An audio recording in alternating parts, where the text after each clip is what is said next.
Hello, Amir. Hello, Amir. This is Elini.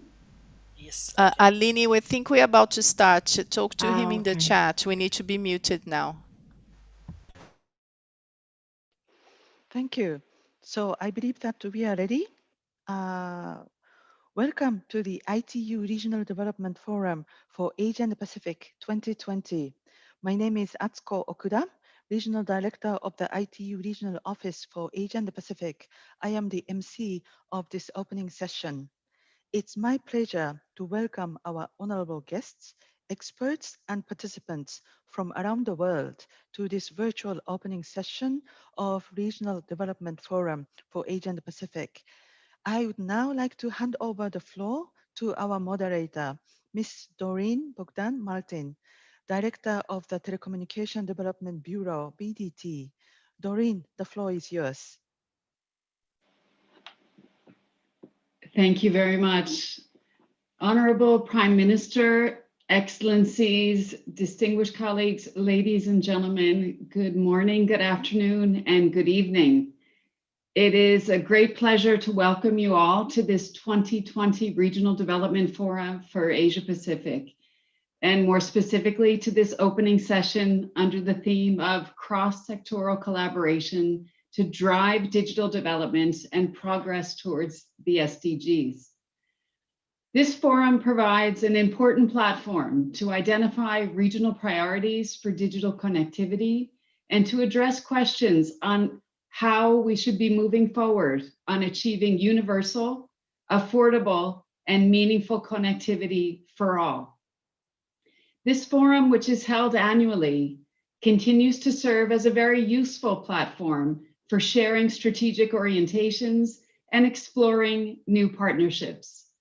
We also take stock of our implementation of our efforts to implement the Buenos Aires Action Plan that was developed at the 2017 World Telecommunications Development Conference.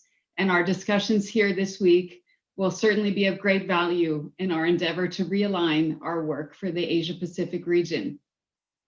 I am honored and delighted to virtually join digital leaders of Asia and the Pacific at this leadership dialogue, and to set the tone for this forum's discussions from today until the 5th of November. Over the past harrowing months of the COVID-19 pandemic, it has become all the more clear what it means to be unconnected. As we were forced to shift online almost overnight, some of us had the privilege to continue our work, our schooling, our shopping, and staying connected to our families. But what about the 3.6 billion people who did not and do not have the means to come online? And what about the millions more for whom meaningful connectivity still remains out of reach? Asia and the Pacific region is home to around 60% of the world's population and is equally diverse. This diversity is reflected in the speed and scope of ICT development among countries in the region, with some of the most connected as well as some of the least connected. Overall ICT penetration in the Asia Pacific is generally above worldwide average, which is positive. Mobile cellular penetration reached around 112% in 2019, and mobile broadband penetration reached 89% as well in 2019, above the global average. However, when it comes to internet access, only 51% of households surveyed in the region had access to the internet in 2019. And of course, this has made homeschooling, amongst other areas, even more challenging during COVID-19. I share these figures to illustrate that there are gaps in connectivity that remain, including the digital gender gap. And we must strive to fill these gaps in line with our 2030 connectivity agenda. The simple reality is that in today's world, robust and resilient ICT networks, including broadband networks, need to be considered as basic infrastructure, as vital to the social and economic health of nations and their populations as networks like water, roads, or power. The pandemic has exposed that the ICT sector increasingly underpins every single economic activity. In many countries, it also serves as the vital delivery mechanism of a range of essential services, as well as an important driver of economic growth and environmental protection. As such, ICT serves as the catalyst that can accelerate the achievement of the SDGs by 2030. With this background, today's leadership dialogue aims to address three questions. What are the emerging challenges related to digital connectivity and services? And how has COVID-19 put these in the spotlight? How are your countries tackling these challenges? And how can we, ITU, and the international community support you in this post-COVID new normal and to accelerate the achievement of the SDGs? Today, we are very fortunate to have amongst us His Excellency the Prime Minister, as well as the honorable ministers in charge of ICT, as well as other sectors, and representatives of APT and ADB. In this session, we will be able to learn from their insights and leadership, not only from the ICT sector, but from other sectors such as education and rural development across Asia and the Pacific. Their insights will guide our discussions this week and help us to map out the needed steps to ensure an inclusive digital future for Asia and the Pacific. And with that, ladies and gentlemen, I believe we are ready to begin our panel. Atsuko, can we begin the panel? Yes, thank you, Doreen, for the very insightful remarks, and that set the tone for the opening of this discussion. Now, may I start with the remarks with the Honorable Minister of Villages, Development and Advantaged Regions and Transformation, the Republic of Indonesia, for his remarks. Now, I welcome, if I can continue, Doreen, we welcome you once again to our online forum. We were very pleased to have you at the launch of the Smart Village Blueprint in June this year. The Ministry of Villages is already working with provincial, district, and village-level constituencies to leverage the village funds and assist in closing public service delivery gaps while ensuring that no one is left behind. Taking into consideration the impact of COVID, how do you think ICTs can help to close the digital divide? And how can ICT help, especially with ITU's Smart Village initiative? Excellency, the floor is yours. Thank you very much. Honorable for Prime Ministers and for all ministers, Secretary Generals, Director Generals, speakers, and all distinguished excellencies. Ladies and gentlemen, village development practices in Indonesia aim to achieve to the village SDGs. This is based on Presidential Decree number 59, 2017 about Sustainable Development Goals or SDGs. Village SDGs is comprehensive development of the village. All development aspects must be felt for all village communities with no one left behind. The village development leads to 18 points of village sustainable development goals. We hope that the benefits from the village development will continuously draw by the future generation. Until now, village SDGs has contributed up to 74% to the achievement of the national SDGs.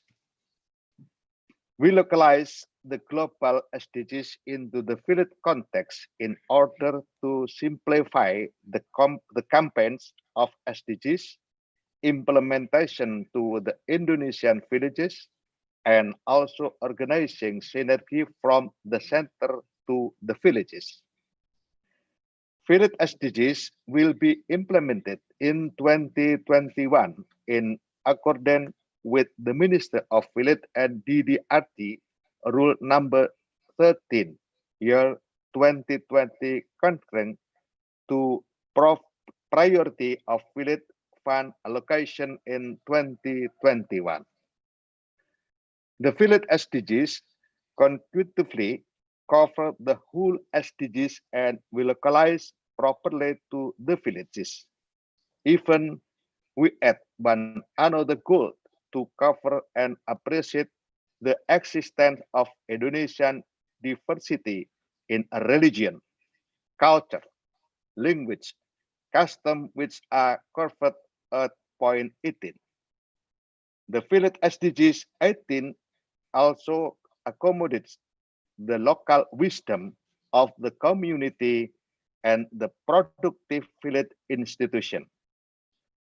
Village SDGs produce 8 types of villages: zero hunger and no poverty village, village where the economy growing equally, village that concern for health, village that concern for environment, quality education village, female-friendly village, network village, and culture-aware village.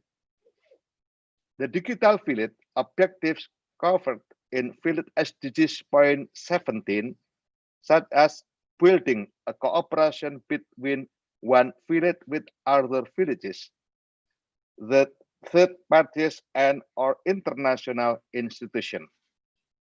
The next target is the availability of high-speed permanent internet and mobile networks, public accessibility to the information of villages' social and economic situation, availability of annual village statistic data, statistical apps, and statistical offices in the village level, availability of village SDGs progress data every year, and the ratio of tax revenue to village GDP is above 12% per year.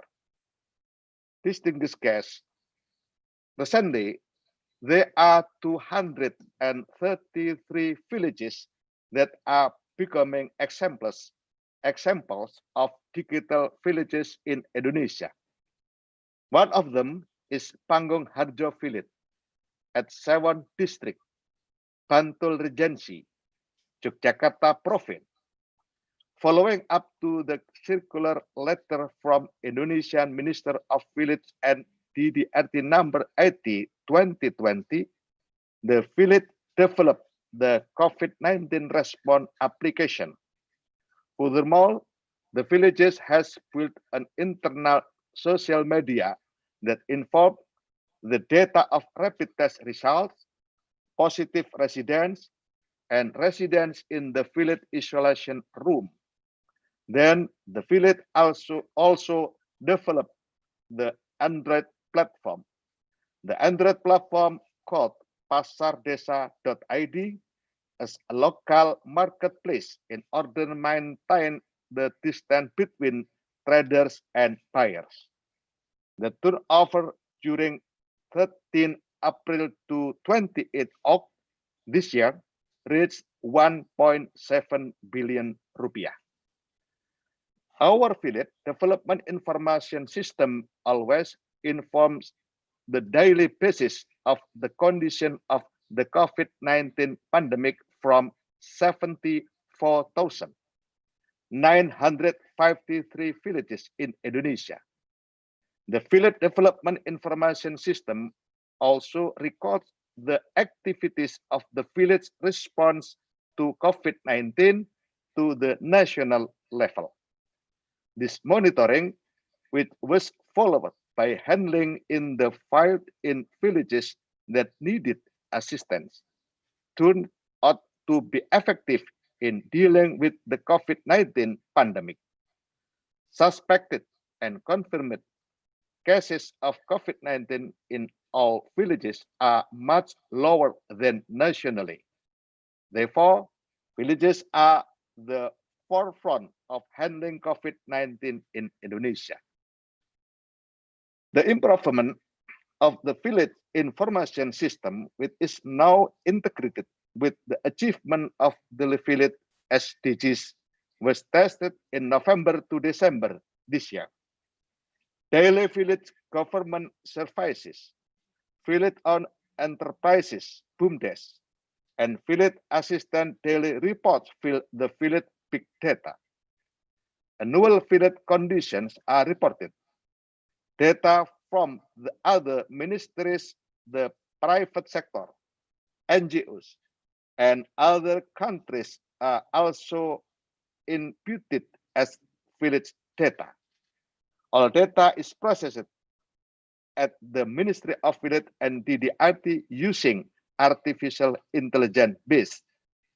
This result in the latest information on villages in Indonesia, as well as a recommendation for the achievement of the village SDGs for each village in Indonesia.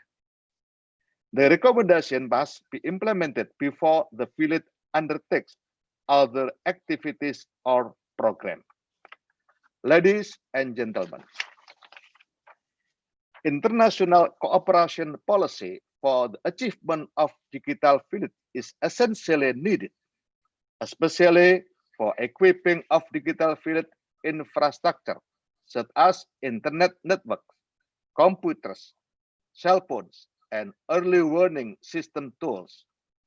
Cooperation is also needed to fulfill online and offline network village operator training, exchange of program information, for example, exchange study, also exchange of information on the needs and availability of village commodities across countries. The support cross-country village trade, we hope ITU may help us for it. Lastly, integration of village SDGs information among countries can be completed to accelerate the increased knowledge and accuracy of community-based village development policies. With the village SDGs, Indonesia ready to accelerate sustainable development goals and ready to help ITU's Smart Village initiative. Thank you for your attention. Thank you so much, Excellency, for that presentation and intervention. It's really terrific to hear the progress that you have been making since our last interaction in June when we launched our Smart Village blueprint. And indeed, international cooperation is clearly necessary, and it's great to see how Indonesia is ready and how you've been able to put your villages at the forefront in fighting COVID-19. Thank you so much for that. So ladies and gentlemen, thank you, sir. Ladies and gentlemen, we will now move to His Excellency from Pakistan. We have the pleasure and honor to have with us today His Excellency Mahmood, who is the Minister of the Ministry of Federal Education and Professional Training in Pakistan. Minister, we've heard great things about your national education policy framework. And if we could ask you, sir, to please share with us a bit more about how this framework enables the use of ICTs to improve the learning process in elementary schools, secondary schools, as well as teachers' education. And if you could also share with us more about the steps that have been taken during COVID-19 and specifically the crisis in education. Excellency, the floor is yours. Thank you very much, Prime Minister, Honorable Ministers, Excellencies, distinguished guests, ladies and gentlemen. Thank you for the invitation to the conference and for the opportunity to share Pakistan's experience, particularly during the COVID emergency, because this has been a challenge that has unprecedented. So it's been a great learning experience. Under the leadership of Prime Minister Imran Khan, Pakistan's response to the pandemic has been widely recognized as quite remarkable. We were able to contain the pandemic to some extent, enabling us to open educational institutions across the country.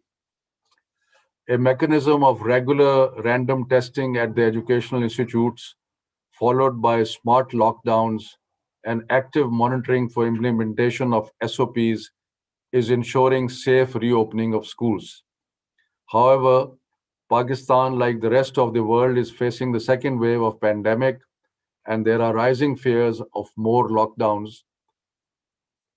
During school closure, we were able to move swiftly and offer digital learning content through a dedicated television channel that we named TeleSchool, ensuring academic continuity for children across the country. And this was done within 15 days of school closures. According to various surveys, about 7 to 8 million children attended the teleschool every day. The digital content is also available through an online platform called e-Taaleem. Pakistan demonstrated public-private innovation by actively engaging and securing digital content from edtech partners and making it available for all children free of cost. However, the school closures during the pandemic also revealed the digital divide that exists across the country. Access to devices and internet connectivity is lacking, and in certain areas, there are huge issues of quality and cost of services available. The fundamental problem is having stable internet connectivity. Combined with issues of provision of digital devices at home, lack of robust internet handicaps students at all levels to benefit from online learning and virtual classes that many institutions are undertaking. Additionally, with lockdowns and closure of educational institutions, significant proportion of young people do not have comfortable spaces due to limited and crowded living conditions at home where they can attend online classes or benefit from recorded sessions. So this has been a very important learning experience uh, during the crisis to find out the gaps that there were in the provision of facilities within the country. The ministry is engaging with telecommunication and edtech partners to explore both the options of providing a stable connectivity as well as good learning content for the children. The ministry has submitted a comprehensive plan to the Prime Minister to support economical packages for students as well as enhancing broadband coverage and improving its quality. We are also exploring opportunities of partnerships that are mutually beneficial for the telecom industry, edtech companies, and the government, and would like to benefit from the experience of other countries with similar initiatives. ITU could play a central role in helping us bridge the digital divide by mobilizing human, financial, and technical resources for the implementation of the connectivity targets of the SDG. The SDG Goal 9C, which aims to significantly increase access to ICT and strive to provide universal and affordable access to the internet in least developed countries by 2020, is something to achieve and look forward to. With COVID continuing to play havoc with the world and academic community, achieving the above goal is of utmost importance for every country. during the pandemic, we have had, as I said earlier, learning experience, but also there have been innovations that are visible in the way we are providing content to elementary schools, secondary schools, and in particular, teacher training. This has been a new area which we have explored through technology, and this is being very helpful.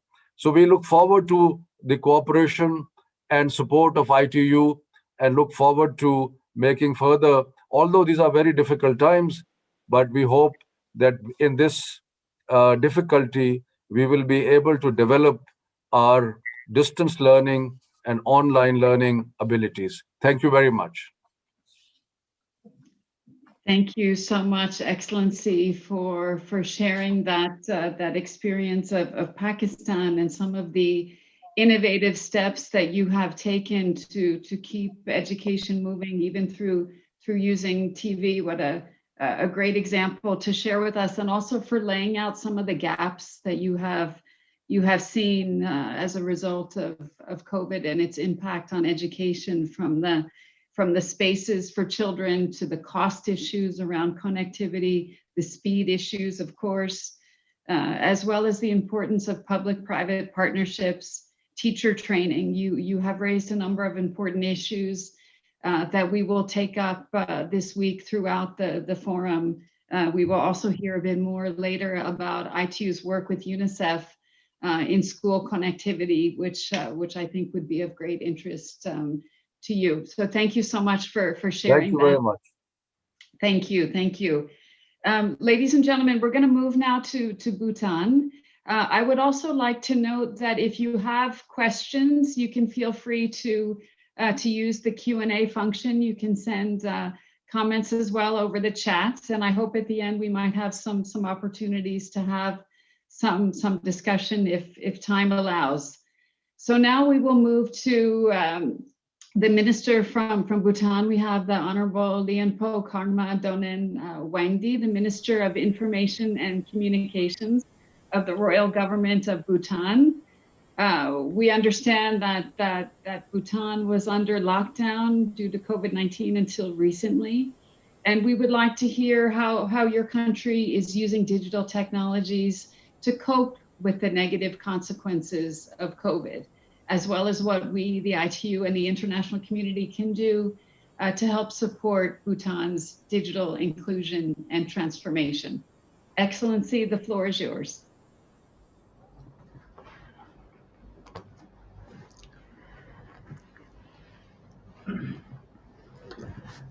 Thank you. Honorable Moderator, Honorable Prime Minister, Your Excellencies, distinguished delegates, ladies and gentlemen. Before I start, I take this opportunity to express the appreciations of the Royal Government of Bhutan to the ITU for hosting this Regional Development Forum.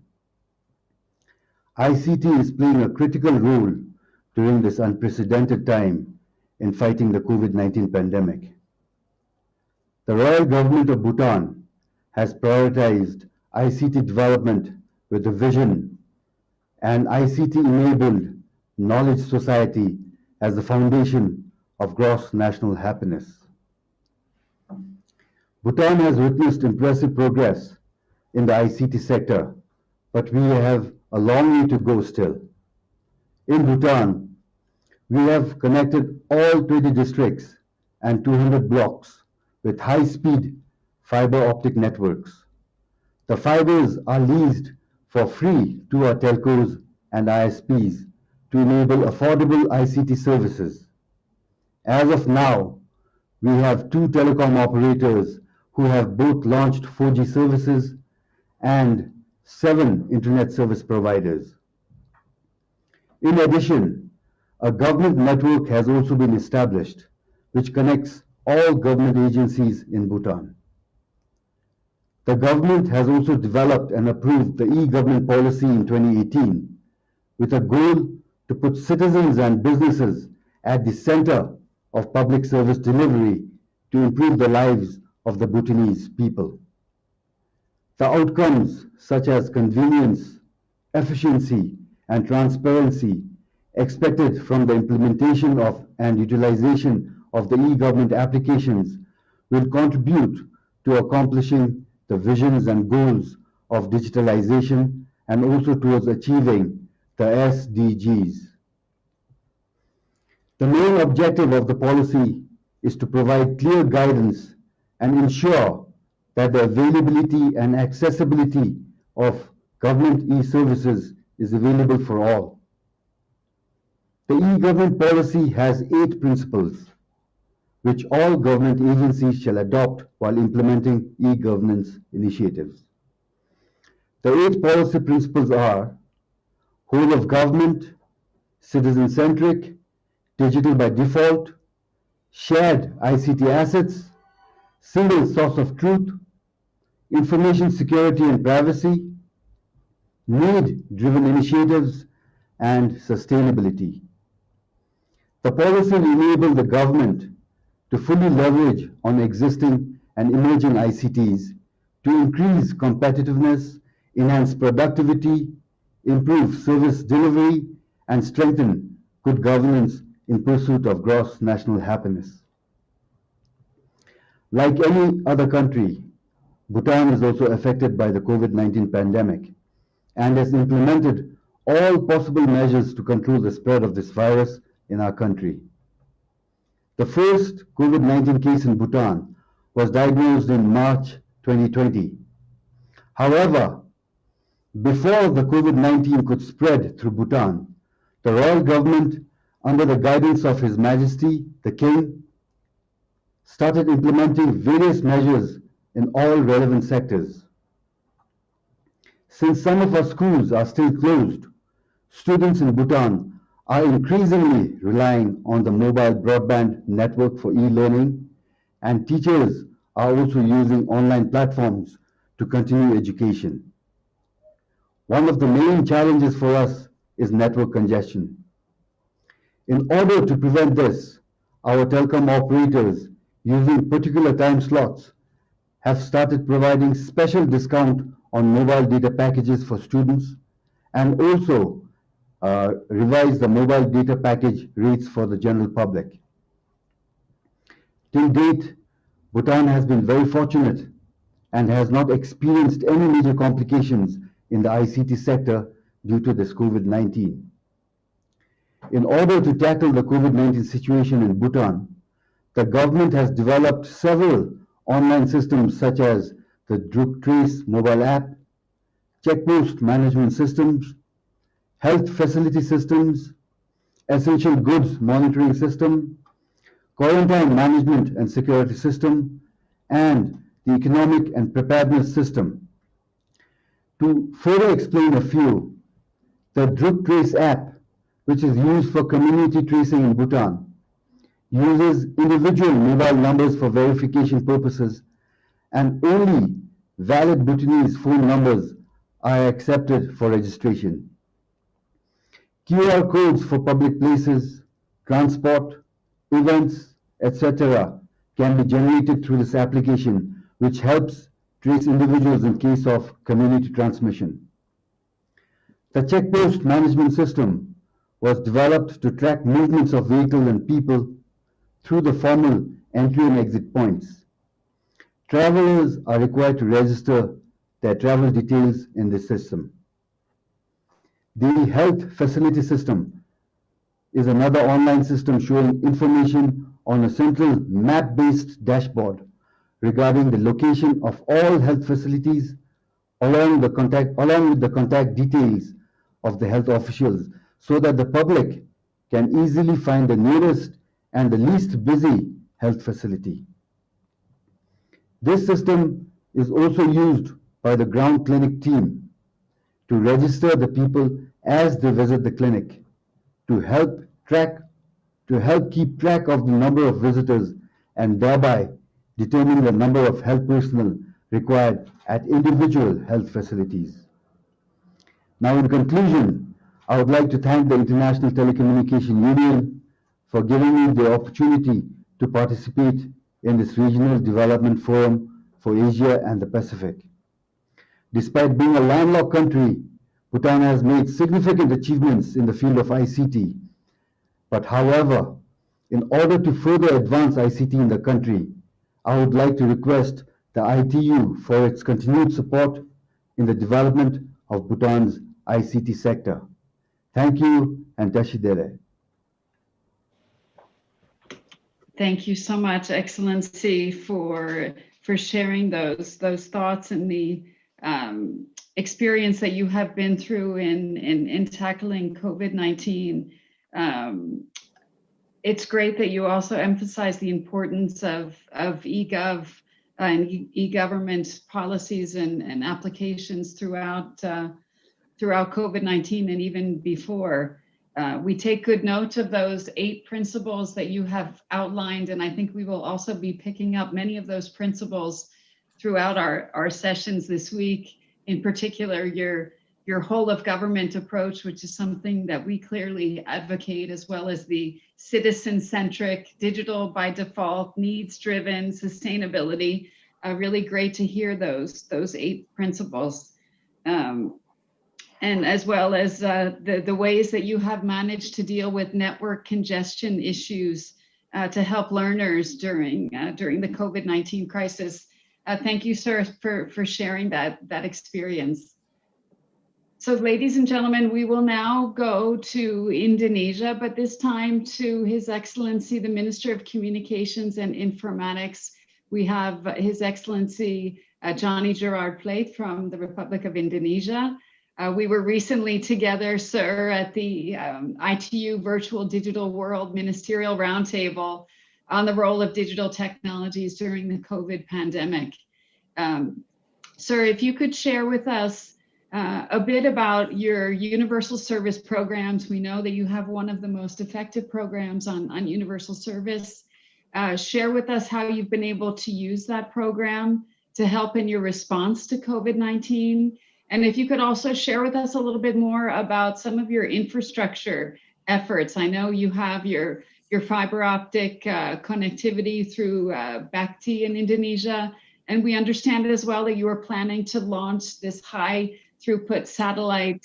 So it'd be great to learn more about those connectivity issues and initiatives. Sir, you have the floor. Thank you.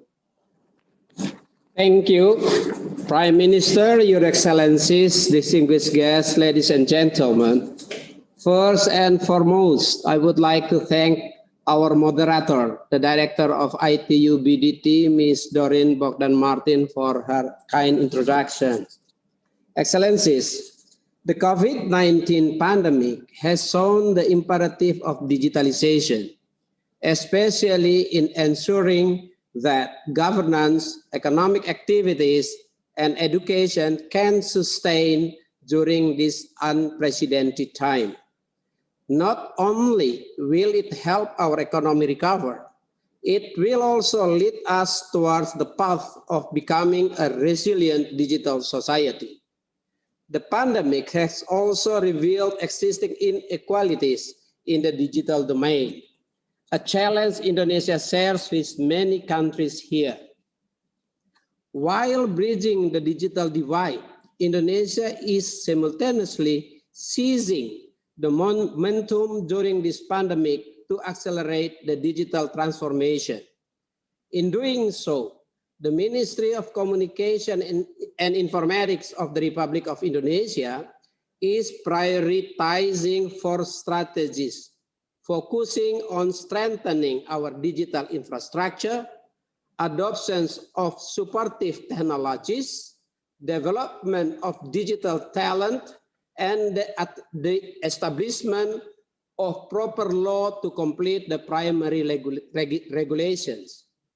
While these strategies are interconnected and equally important on Indonesia's efforts to build our digital infrastructure, I would also like to recall the questions raised by earlier Ms. Doreen on Indonesia's experience in deploying fiber optic to enhance its connectivity and in launching the high throughput satellite Satria-1. For Indonesia Core Network, We have rolled out more than 348,000 kilometers of land and undersea fiber optic cable, including 12,148 kilometers under the Palaparing National Fiber Optic Backbone Networks, which is financed under Universal Service Obligations by the Indonesian MCI, in this case, Bakti. We connecting cities by deploying fiber and microwave link and the use of 5 national satellites and 4 leased foreign satellites. Indonesia has built more than 533,000 BTS to transmit the mobile broadband network to receivers. This final layer is crucial to ensure that such internet service is delivered efficiently and inclusively to the end users.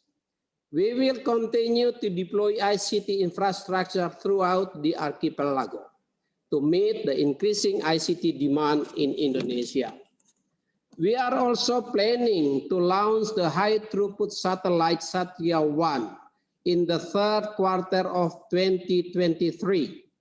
We hope that this project will provide internet access in 150,000 public access points out of the total 500,000 public areas points across Indonesia's archipelago.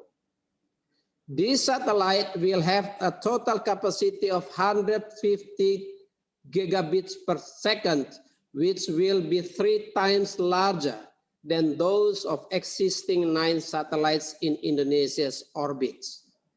Following the launch, Indonesia expects to reduce blank spots in public service points, which are difficult to reach by the terrestrial network providers.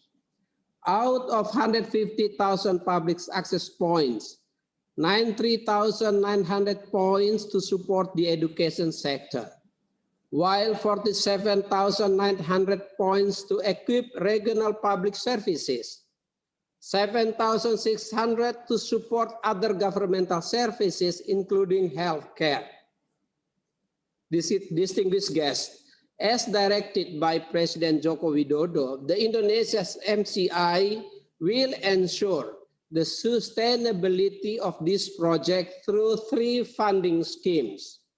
The Universal Service Obligations, USO, contributed from the telecommunication service providers, and non-tax state revenues from the ICT sector, and the third is our government budget. Such a blended financing demonstrates President Joko Widodo's affirmative action and strong commitment to build a robust infrastructure with a spirit of inclusivity, where no one will be left behind. Ladies and gentlemen, in closing, we must turn this crisis into a giant leap in transforming our digital ecosystem by building a robust and inclusive digital infrastructure. I hope that we have shared today will be useful for our discussion. At least USO is very useful for Indonesia to connect people across the archipelago. Thank you for your time. Thank you so much, Excellency, for that powerful message. And indeed, we must turn this crisis into a giant leap forward and build a robust ICT infrastructure for all. Thank you for sharing the experience of Indonesia and specifically what you're doing in the infrastructure space both on the fiber optic side as well as your plans for the high throughput satellites, and also appreciate your references as well to the importance of the enabling environment, the development of digital talent, all essential building blocks in a sustainable, inclusive ICT framework for all. Thank you for that, sir. So ladies and gentlemen, now we're going to turn to Bangladesh. We're very pleased and honored to have with us today the Honorable His Excellency, Mr. Mustafa Jabbar, the Minister of Post, Telecommunications and IT from Bangladesh. Excellency, Bangladesh's inspiring Prime Minister, Madam Sheikh Hasina, she received the ICT Sustainable Development Award from the ITU in recognition of her contributions towards harnessing ICTs for sustainable developments, with, of course, Bangladesh being the first country in the Asia Pacific region to articulate Digital Bangladesh Vision 2021 to effectively use ICTs to achieve progress in your country. Minister Jabbar, in the context of COVID-19, what are the challenges that you're facing, and how is Bangladesh coping with the impact of the pandemic? Sir, the floor is yours. Thank you.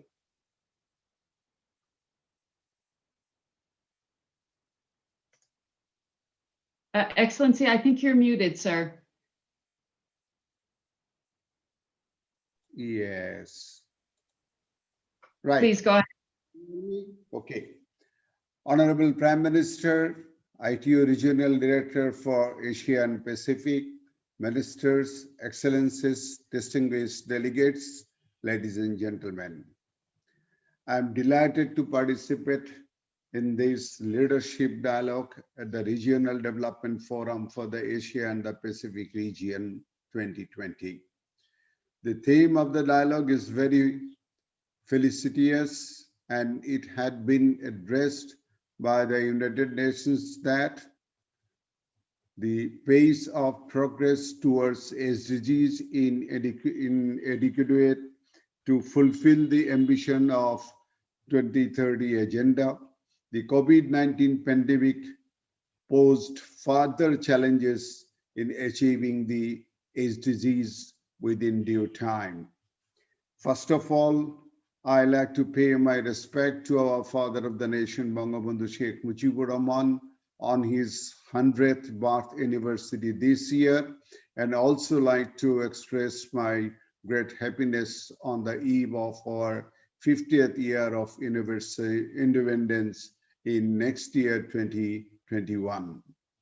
Distinguished delegates, it was projected that 6% of the global population would still be living in extreme poverty in 2020, but now it is estimated that additional 71 million people may remain in extreme poverty due to COVID-19 impacts. The achievements of SDGs 1 certainly is in jeopardy. Our ambition of SDG 2, end of hunger, has become blurred as COVID-19 badly impacted production, supply chains, and household incomes, increasing food insecurity. The progress on SDG 3, which aims to ensure healthy lives and well-being for all, is in threat as many of the countries have halted their activities in important areas, including childhood vaccinations. Family planning and non-COVID-19 infectious diseases. Decades of improvements are in threat of going reverse. Children from most of the countries have been deprived of formal education as a result of the COVID-19 outbreak. We are most likely to miss SDG 4, achieving inclusive and equitable access to education within 2030.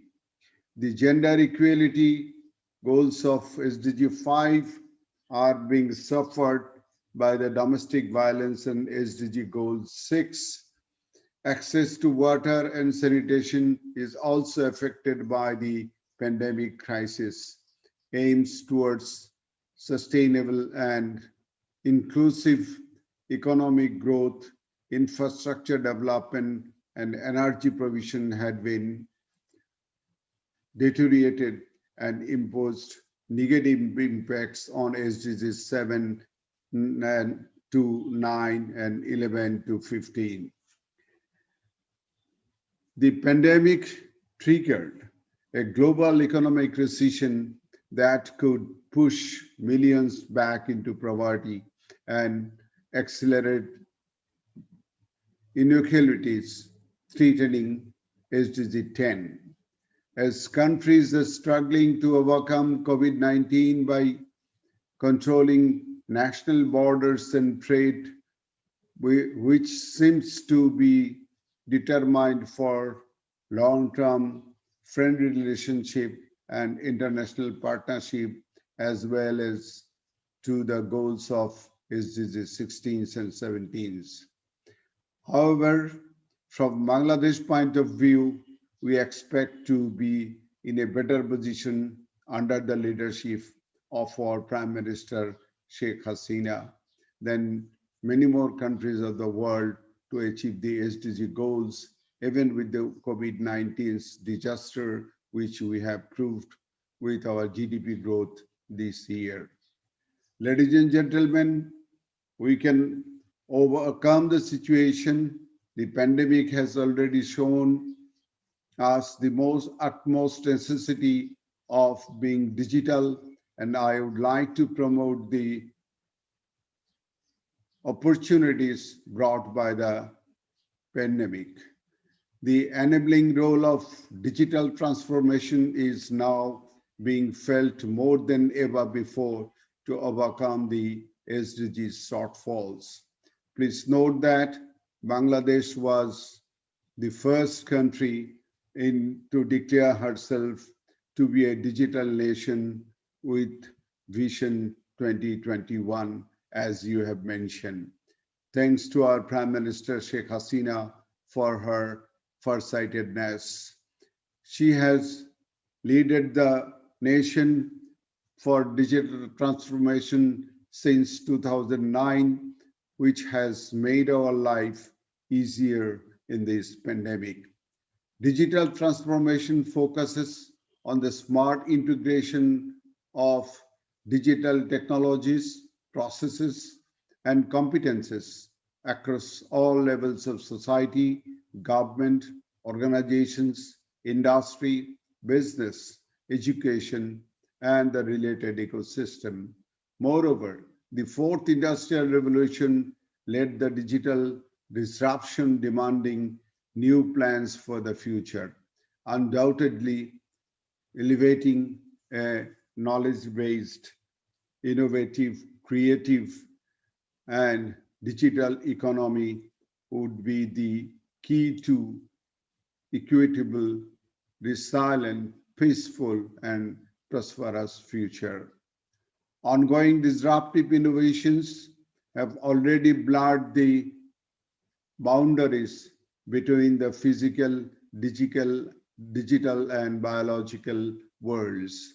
Advantages and fusions in disruptive technologies such as 5G, Internet of Things, big data, artificial intelligence, robotics, cyber physical systems, machine learning, 3D printing, nanotechnologies, genetic engineering, and many more are there to reshape our future. A completely fresh look at the policies, plans, legislations, procedures, management criteria, human resources development, and institutional framework is required for the future connectivity and the holistic adoption of digital technologies and processes. Digitization promises endless opportunities for socio-economic development, but its potential can be realized only when digital inclusion would be there. If we want to ensure that no one will be left behind, we have to work together, both in the local and international sphere. Dear audience, UN accepted the World Summit on the Information Society action lines and specific target areas to accelerated progress across all 17 Sustainable Development Goals. To basis SDG metrics, linking basis action lines with sustainable development goals and vice versa reveals the way of cross-sector collaboration. Certainly, the sector can achieve more of they work together to reach their goals. It is worth mentioning that the inclusion of all the sector players and stakeholders, including government, law enforcement bodies, private sector, business companies, non-profit sectors, academia, research bodies, and civil societies is crucial for the purpose. Only one or several entities would not be able to carry out the numerous and complex challenges towards achieving SDGs. New models of a partnership are required where people and organizations across the society and the private and public sector can participate spontaneously. Bangladesh is definitely very serious about the transformation process, and we can just say that this program of Digital Bangladesh has helped us to fight COVID in a better way than we thought. Ladies and gentlemen, I would like to express my gratitude to ITU for publishing SDG Digital Investment Framework. The document outlined the framework for the whole of government approach to digital investment to achieve the SDGs and to reuse the ICT building blocks in various sectors. The approach, if adopted, would be able to reduce the financial burden and implementation period for digital infrastructure development. Optimizing investments will provide the capacity to continue the journey towards the 2030 ambitions and accelerated further in the post-COVID world. Distinguished delegates, as you know, within a decade, Bangladesh has graduated from a developing country to less developed one. Bangladesh achieved an average 7% GDP growth during the last 10 years to become the 42nd economy in terms of national GDP and 31st in terms of PPP. More than a decade ago, the government adopted the Digitized Bangladesh target, among others, to facilitate the development. As envisioned, initiatives taken under Digital Bangladesh earned a pivotal role in achieving the development goals. During the ninth largest mobile telecom, being the ninth largest mobile telecom market of the world and fifth largest in the Asia Pacific, the present number of telephone subscribers is about 166 million with a penetration rate of 101%. Internet penetration is now about 60% with about 100 million subscriptions. The rate of mobile subscriptions for males and females is about 86% and 61% respectively. You would be glad to know that Bangladesh already started implementing the national digital architecture and adopted a whole of government approach to integrating the sectors within the digital infrastructure and services. The target of initiatives is to support other service integration with the fourth industrial revolution through a comprehensive digital transformation. Bangladesh also knows that participation in the fourth industrial revolution will not be the same for all countries. Countries like Bangladesh, who has missed the first, second, and third industrial revolution, and around 65% young population will have to plan their participation in the fourth industrial revolution or society 5.0 with her own strategies. Ladies and gentlemen, United we stand, divided we fall. It is a great experience for me to participate in this meeting. I express my heartiest gratitude to the participants and ITU and wishing all the success to the forum. Thank you very much. Thank you for listening to me. Thank you so much, Excellency, for that statement. And indeed, you have laid out very clearly the reality of the impact of COVID-19 on all of the SDGs and how COVID has put us off track, and how we need to use digital to overcome that. You have noted that that we can overcome this crisis, and that there are opportunities that we must seize that have been brought about as a result of COVID, specifically in the realm of digital transformation. And we need to use digital transformation to overcome those SDG shortfalls, as you have rightly noted. And of course, you spoke about the digital promise and the potential that it will only be realized when digital inclusion is there and we leave no one behind. You have also clearly laid out the importance of partnerships, that no one can do this alone. We need to work across sectors. We need all stakeholders. And of course, that at the end of the day, there is no one size fits all. Every country must adapt. And of course, in Bangladesh, you've noted the important youth population that you have. Thank you so much, sir, for sharing your experience. So now, ladies and gentlemen, thank you. We will turn to my friend and colleague, the Secretary General of the Asia Pacific Telecommunity. We have Secretary General Ariwan with us. As many of you may know, the ITU has had a very long and close relationship with APT. I'll cite just one recent example. APT joined us for our Girls in ICT Day Thailand celebrations that we led throughout August and September this year. And APT's leadership program for women leaders and entrepreneurs was attended by a number of aspiring girls and women in Thailand. Of course, we also collaborate very closely with APT in the preparation of all ITU conferences, including our upcoming World Telecommunications Development Conference in 2021. SG Ariwan, the floor is yours, please. Over to you. Thank you, Doreen. Thank you for your warm words.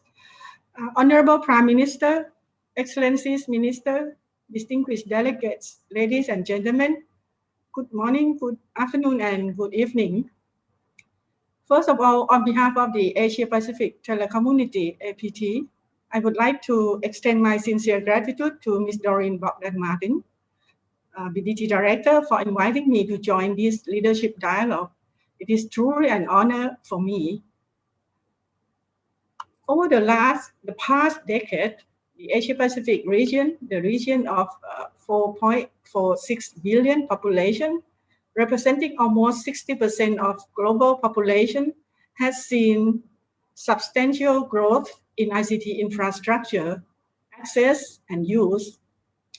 According to ITU statistics from 2008 to 2019, we have seen the increase of the percentage of individuals using the internet access in households, the mobile market, and mobile cellular subscriptions. The priority and the significance accorded to the telecommunication ICT sector, particularly in the deployment of smart digital economy, are exceptionally high. Furthermore, in recent days, the world has been witnessing the important role of telecommunication ICT in assisting our society and citizens during the COVID-19 pandemic. Locking down and social distancing have requested us to work remotely and contact friends and family members online. Like this, the COVID-19 pandemic has forced us to speed up in transforming the conventional society to the digital one. During the crisis, telecom operators in every country have been requested to provide measures to meet the soaring demands of connectivity, explosive huge data transmission, and quality of service of the connection. Flexible approaches such as temporary liberalization of spectrum and lowering of the cost of the connectivity, etc., have also been requested to all governments, policymakers, and regulators to ensure the needs of the citizens to be adequately addressed by the public and the private sectors. APT, like other international organizations, has organized a series of meetings and web dialogues to share best practices in using telecommunication ICT to cope with the COVID-19 pandemic and share their views on the post-COVID-19 era.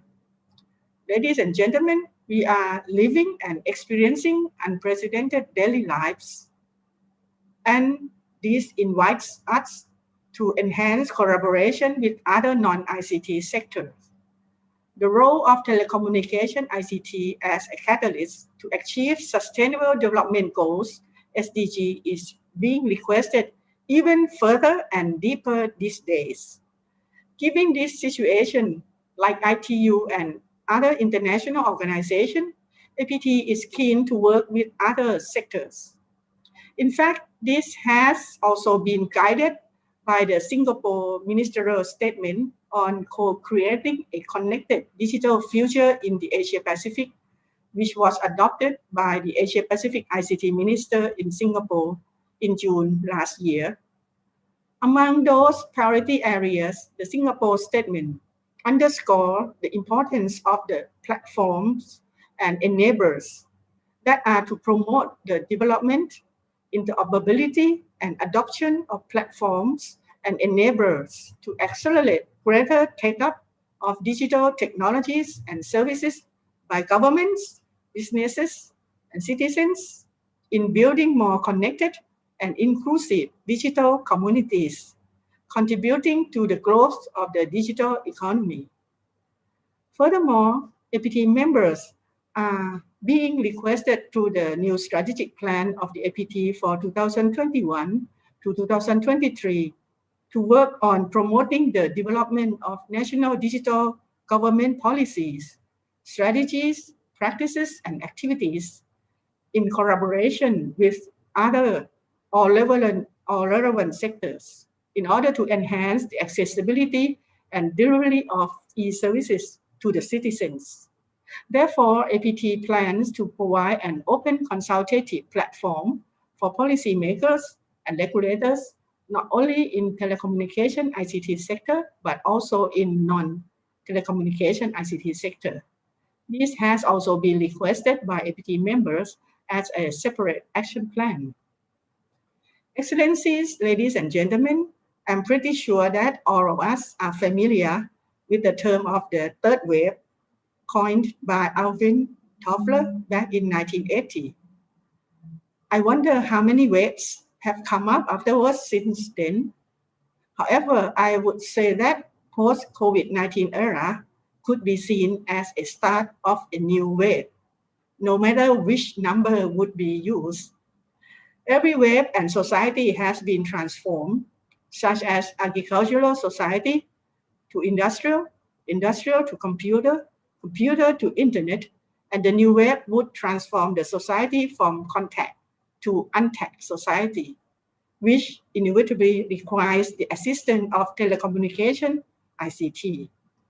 This new journey will be possible through the collaboration among stakeholders.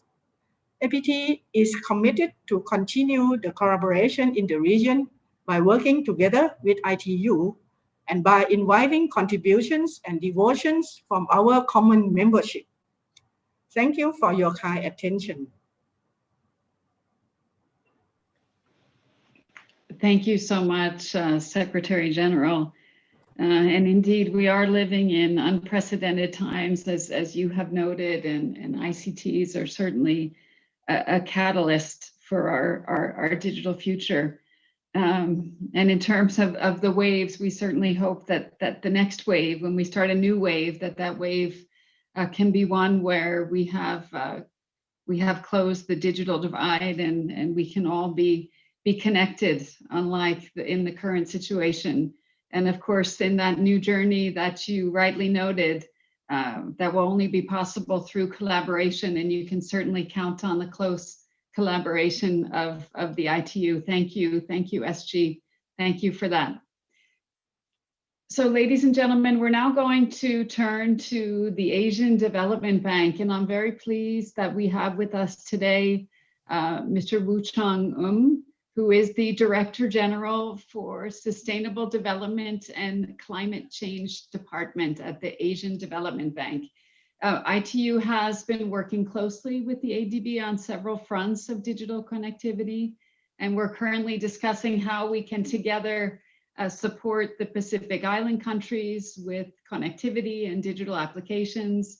It's been an exciting journey for both of our organizations. And Mr. Woo Chung, please, the floor is yours. Thank you. Thank you very much, Doreen, and also thank everyone for letting us join this very important event. And I'm also very honored to be here sharing the stage with such distinguished panelists. So given the very strong impulse that the ongoing coronavirus pandemic has delivered to the adoption of digital technologies, connectivity has moved to a center stage. The Asian Development Bank has responded quickly to the pandemic with over $20 billion of financial package to support our developing member countries in all aspects of the response. We started with the procurement of PPEs through the socioeconomic support package, and now we are actively looking to see how we can help in the vaccine access to, especially for poor people. And delivering social assistance, healthcare and education and essential public services digitally has meant that governments across the region have been able to continue serving their citizens. Similarly, access to connectivity has enabled people to work remotely where workplaces are closed. And conversely, we saw and continue to see many enterprises and institutions, including ours, struggling with the connectivity issues as we have experienced before pandemic as well. The growing importance of having affordable internet is apparent, and we are feeling it every day. And this is including in the most remote and inaccessible parts of our region, and for the vulnerable population in particular. So bridging the digital divide with the key is the key, and if we are to achieve the inclusive and sustainable recovery and growth. To reduce this divide, we need to work across all sectors in order to improve access to reliable internet service, lower the cost of connectivity, and improve the usability of internet services. Now, let me highlight some few aspects of our work in this area. At the Asian Development Bank, we have increased our support for connectivity in recent years. For example, we have supported the construction of a network of undersea fiber optic cables to expand broadband access in the Pacific. The submarine cable in Tonga has reduced internet prices by 50% and has connected remote communities, provided greater business opportunities, such as a call center established in Tonga, and increased scope for e-health and e-education service delivery. With an investment in the satellite broadband provider Pacific with a K, we are funding satellite connectivity services in the Pacific and a number of Southeast Asian countries. Since December last year, Pacific One provided access to broadband internet in remote areas where no or very limited coverage was available in the past. And we have provided technical assistance support during the formulation of national broadband plans in places like the Philippines. This often means studying opportunities, anticipating commercial aspects and other surrounding issues, and developing implementation strategies. Going forward, we will continue to provide technical assistance and financing, which will enable our developing member countries to achieve more inclusive, resilient, sustainable recovery powered by digital technology.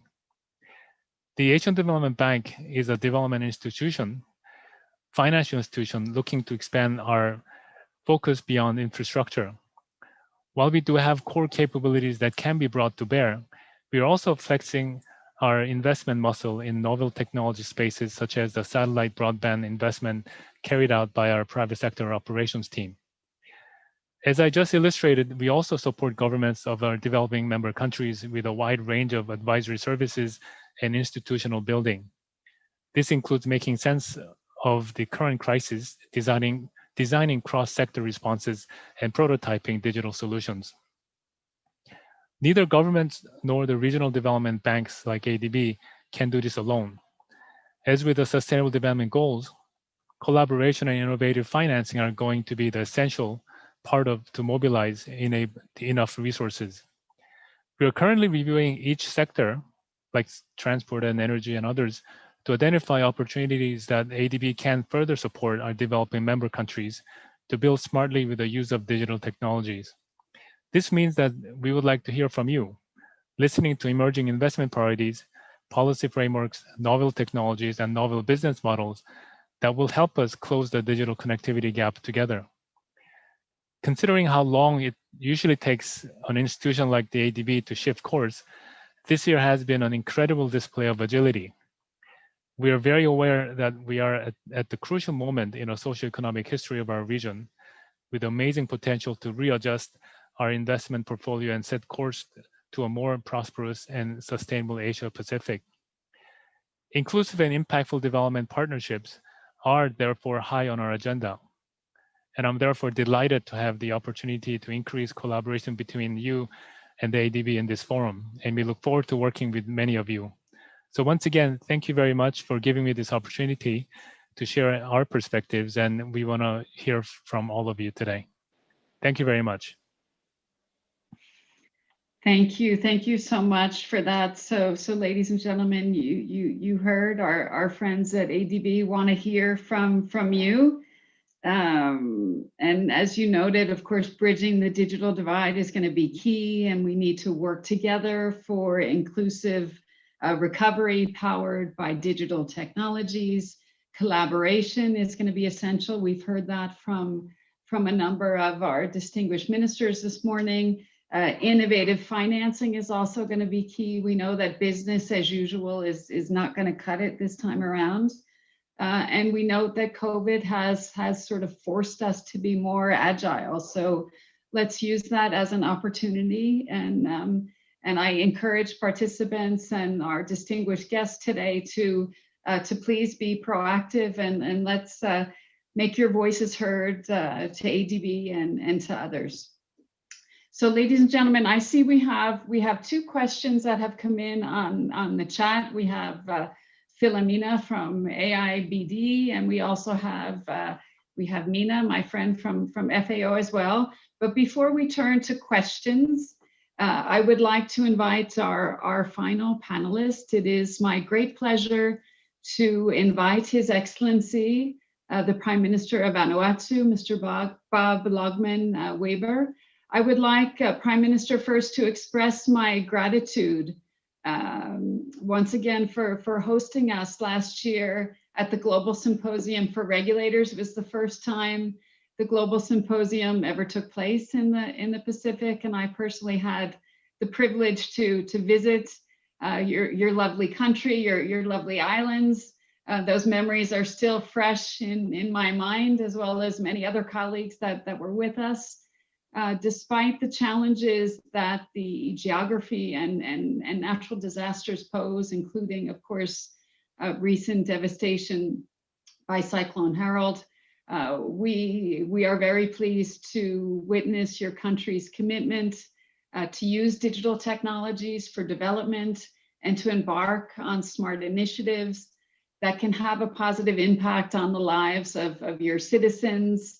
I'm sure, Prime Minister, our participants today are very keen to learn more about your vision for Vanuatu and about the important initiatives that you have been carrying out given the COVID-19 challenges and opportunities. Your Excellency, on this auspicious occasion of the opening session, I would like to invite you to officially declare the opening of this Regional Development Forum for Asia Pacific 2020. Excellency, the floor is yours, please. Thank you. honorable ICT ministers of ITU member states in the Asia and the Pacific region, Madam Moderator, Mr. Doreen Bogdan Martin, Director of the Telecommunication Development Bureau, Your Excellencies, distinguished delegates, ladies and gentlemen, good morning, or good evening, or good night to all from where you are joining in the Asia and the Pacific region. I am profoundly delighted to be given this great respect as your guest of honor for this great gathering of minds today to mark the official opening of the International Telecommunication Union Regional Development Forum for Asia and the Pacific 2020. I sincerely want to express my humble gratitude to the International Telecommunications Union for this honor. On the outset, let me say that COVID-19 pandemic has changed the world forever. We should be gathering together this year for this great event. The corridors, meeting rooms, and side events would be abuzz with the activity as leaders and delegates come together. In this time of uncertainty and peril, when we could most benefit from such gatherings, we cannot do so. Delivering our speeches and deliberating on very important issues online via video conference may be emblematic of this extraordinary time, but it is also a sign of our resolve to adapt and make use of ICT. So even though for the moment we are not able to travel or be together in person, we can continue to find ways to harness our collective commitment with a vision to move forward with our development initiatives. Thanks to ICT. For so many of us, 2020 has been a year of unparalleled challenge.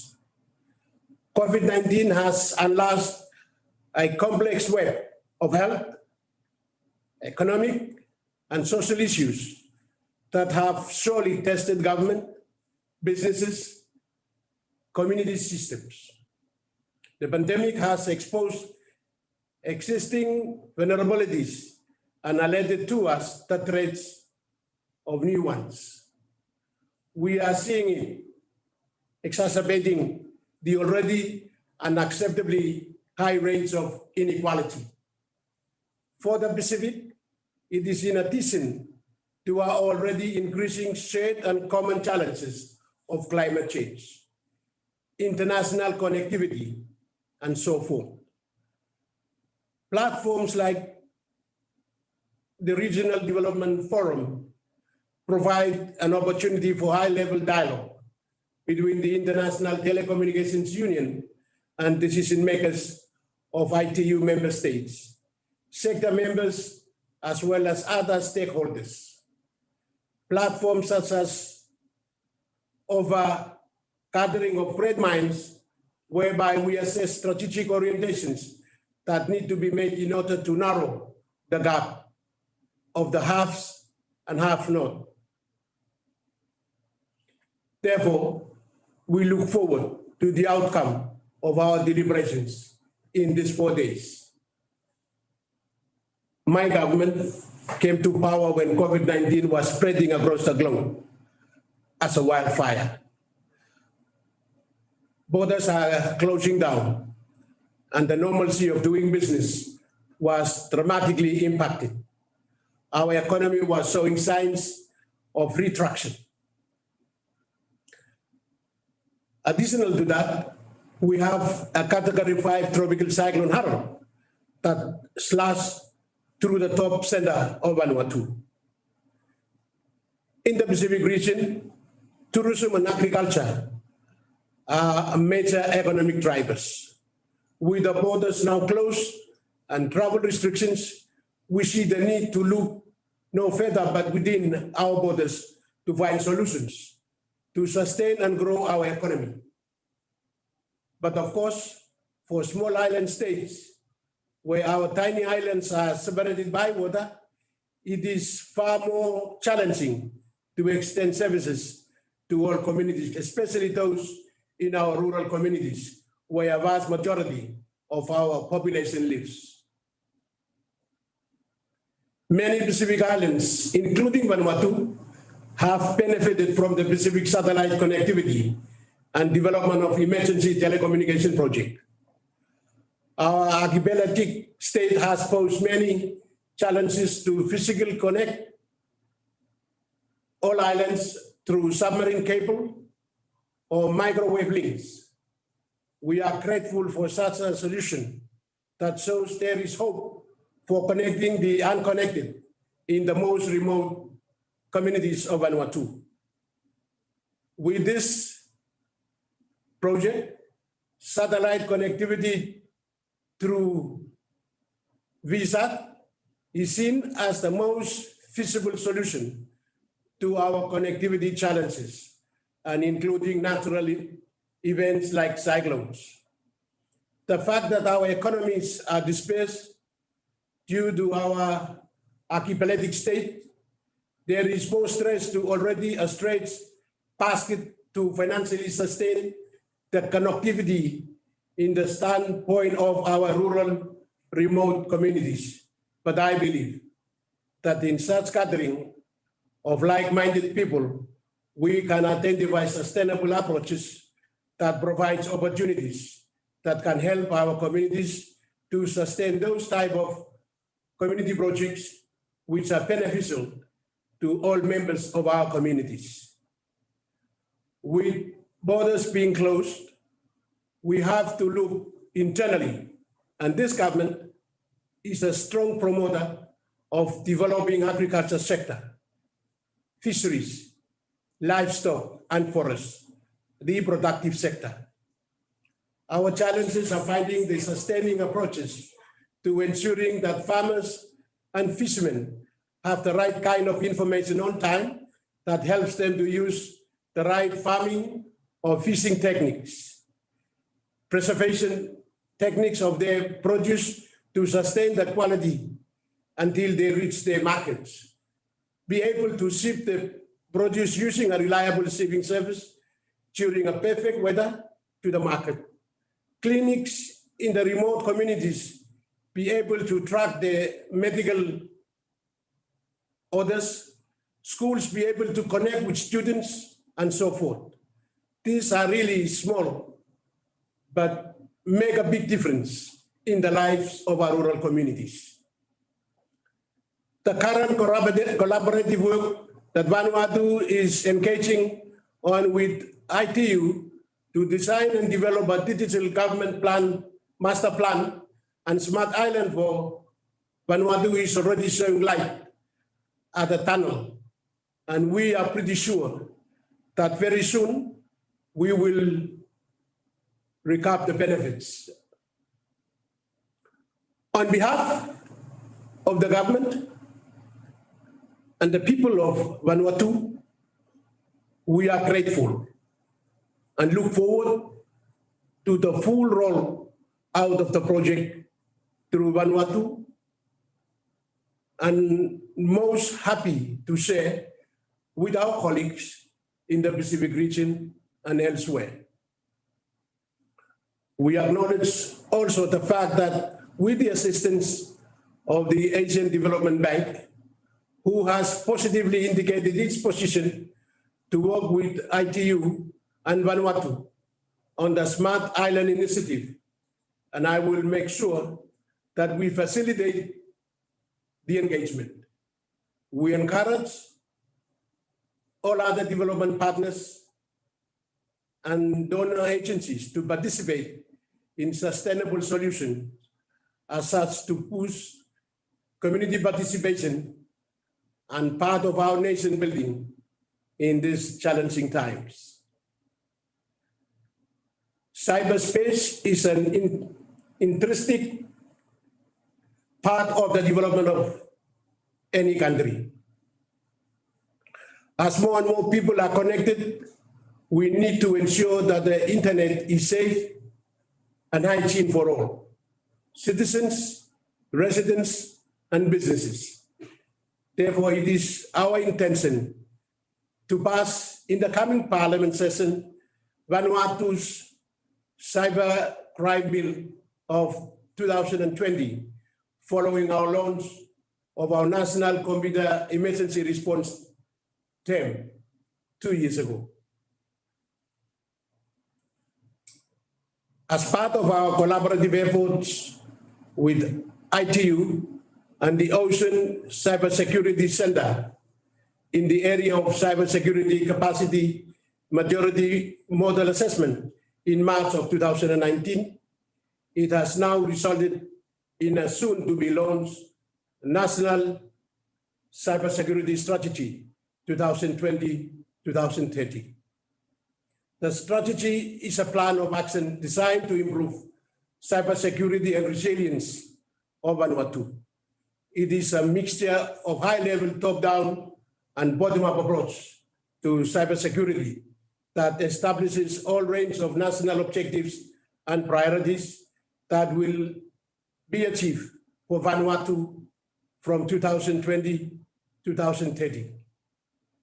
We look forward to further collaboration with ITU and other international and regional partners, including our development and donor partners, to progress our already committed efforts in ensuring that all internet users in Vanuatu, the Asia and Pacific, and all over the world enjoy a safe, secure, and hygiene cyberspace and contributing to a safer world for everyone.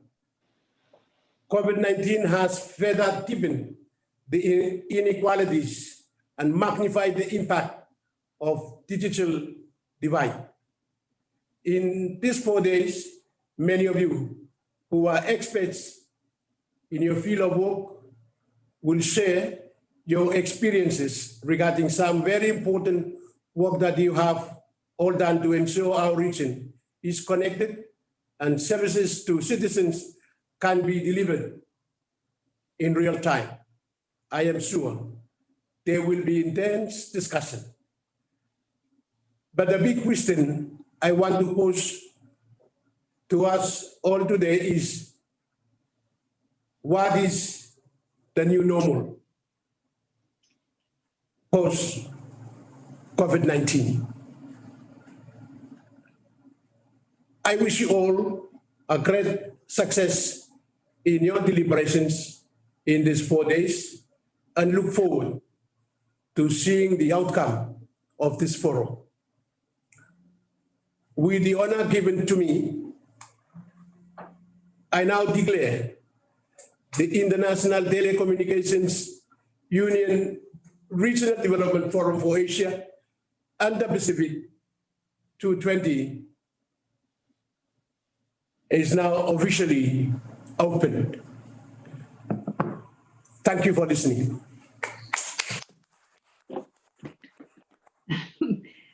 Thank you. Thank you so much, Prime Minister, for those inspiring words and for officially opening this meeting. As you noted, Excellency, it has been a year of unparalleled challenges and changes. COVID has exacerbated inequalities. We've seen the continued impact of climate change. We've seen the challenges around international connectivity and what it means to not be connected. We've seen the economic impact on countries. And as you said, we must harness our collective commitment to move forward with our initiatives. And from the ITU standpoint, we are equally excited and grateful to have the opportunity to support you and your country with your steps in digital government, as well as initiative to move forward with the Smart Islands. We're very excited to have the opportunity to support you. Thank you so much, Prime Minister. So ladies and gentlemen, our session is formally open, and I would like to, we're slightly delayed here. I apologize for that, but one of our panelists who was detained is now with us, and I would like to have the opportunity to give her the floor. This time we have more of a regulator perspective. We have with us Madame Balor Erdene Batsengel, the chairwoman of CITA, the Communications and Information Technology Authority of Mongolia. Mongolia has managed the COVID-19 response well. The negative impact has been less disruptive as in other countries. And we have witnessed some recent achievements in your country, including the rapid expansion of mobile access, your government's recent launch of the e-Mongolia program, and of course, your recent 25th anniversary of the Communications Regulatory Commission of Mongolia.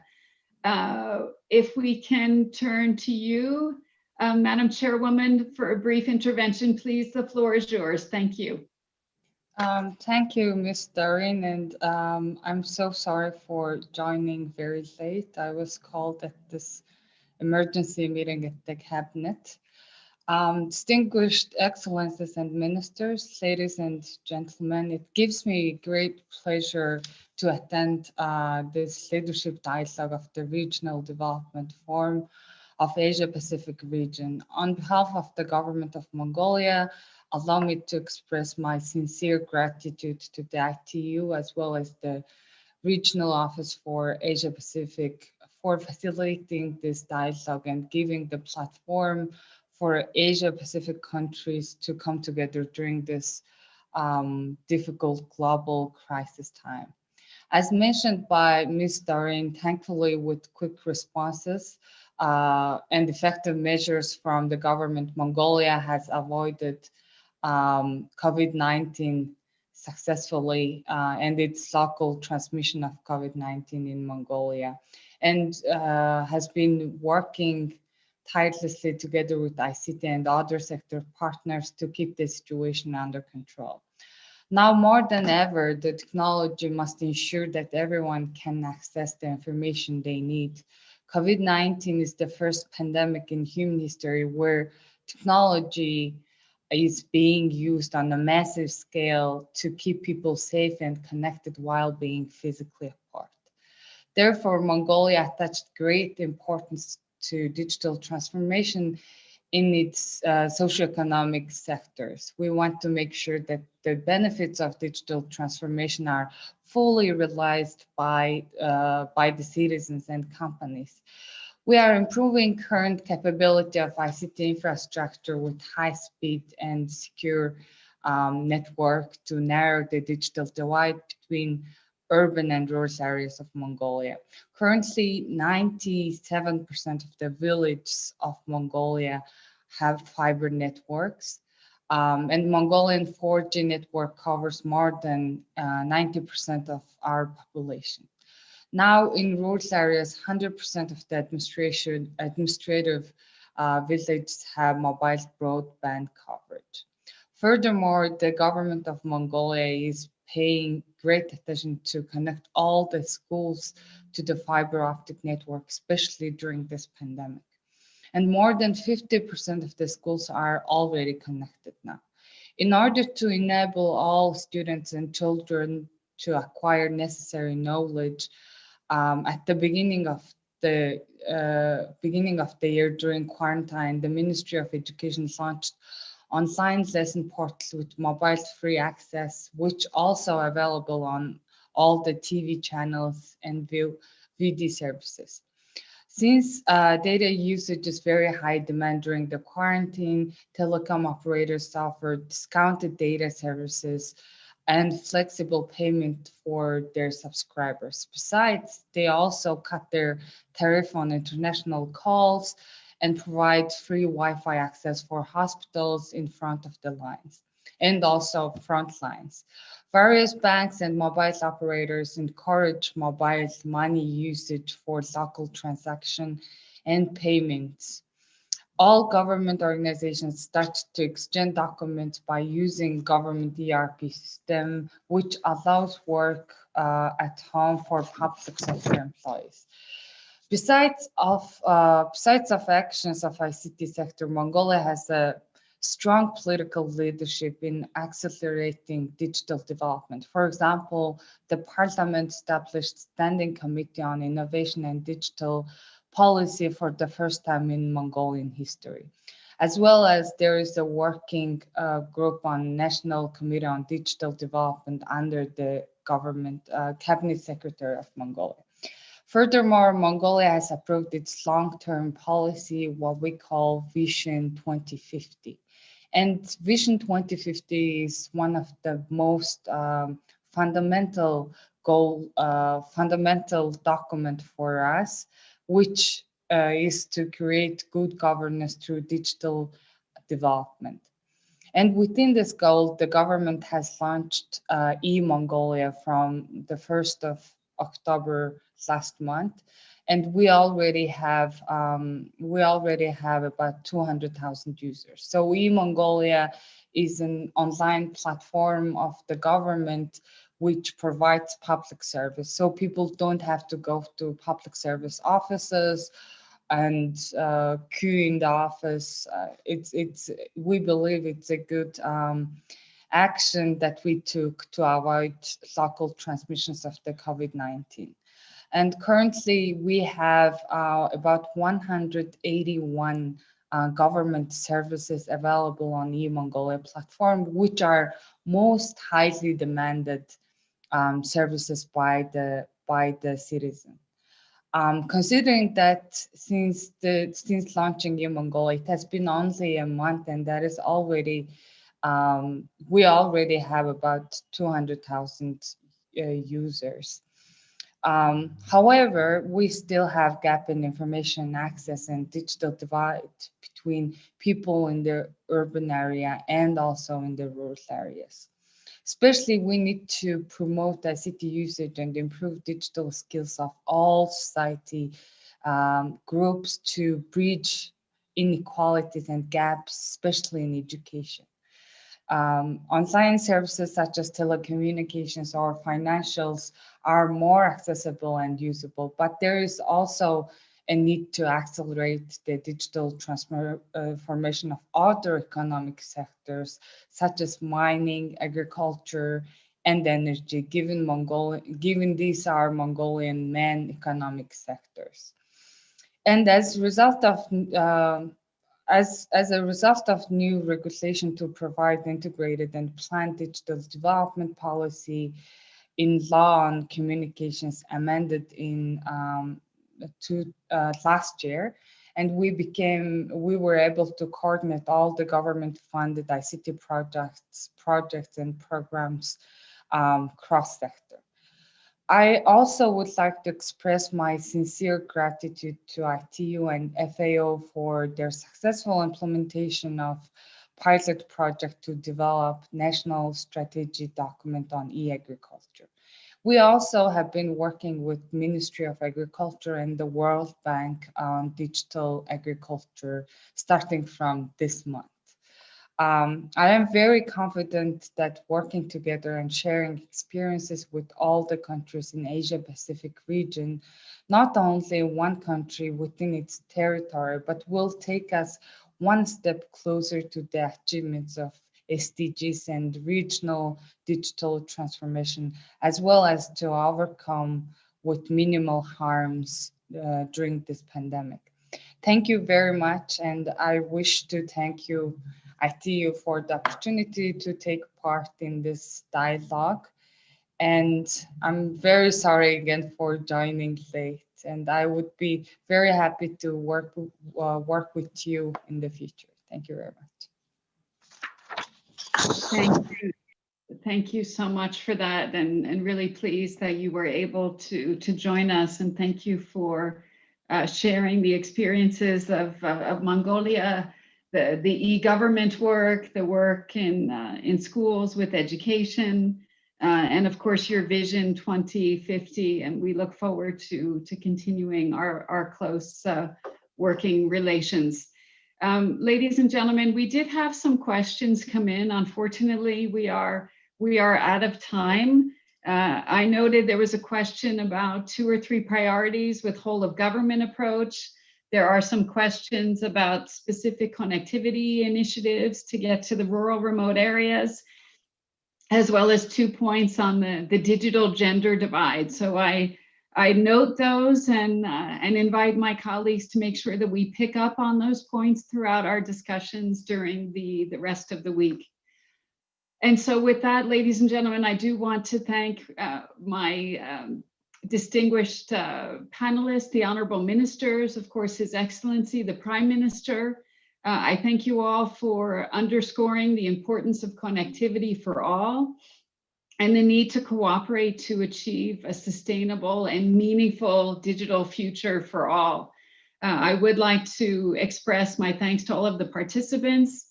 I hope this session will propel us forward to bridge the digital divide and to build back better together. And on that note, ladies and gentlemen, I conclude this session and I hand back to my colleague, our Regional Director for Asia Pacific, Atsuko. Atsuko, back over to you. And I please everyone stay safe. We hope to see you physically face-to-face soon. And I thank you again. Atsuko, back over to you, please. Thank you very much, Doreen, for the very skillful moderation.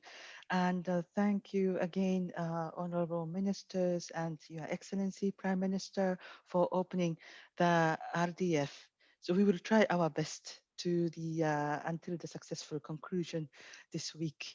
On that note, may I invite Mr. Stephen Bureau, the Deputy to the Director, BDT Director, to take over the next session. This is a very exciting session, a panel discussion with the UN resident coordinators. Stephen, the floor is yours.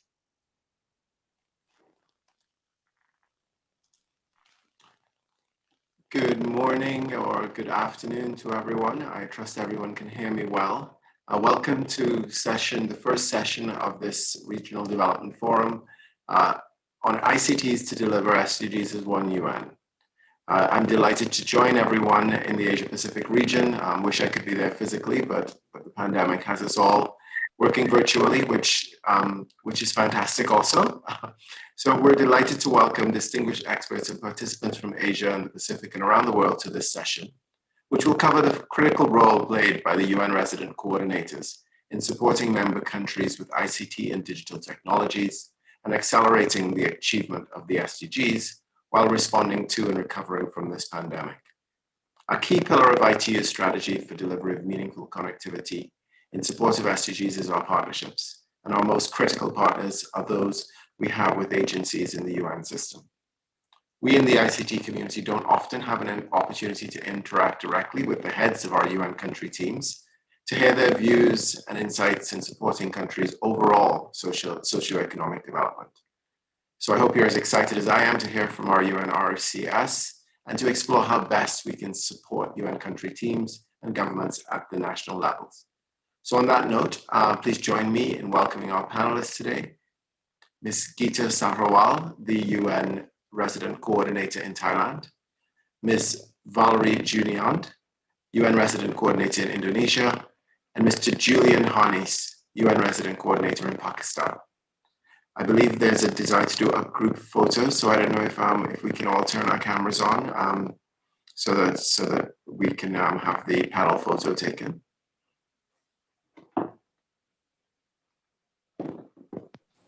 Thank you, Stephen. I would like to take this opportunity to commemorate this occasion with a virtual group photo. May I invite all our panelists to switch on your camera for a virtual group photo? While we are taking the photo, I would like to encourage the interactions between the panelists and participants. And participants would have an opportunity to pose questions in the question and answer box at the bottom of the screen. we invite the UN resident coordinators and ITU staff to respond as we progress in this session. Thank you. I hope the photos were taken, and I can hand over back to you, Stephen.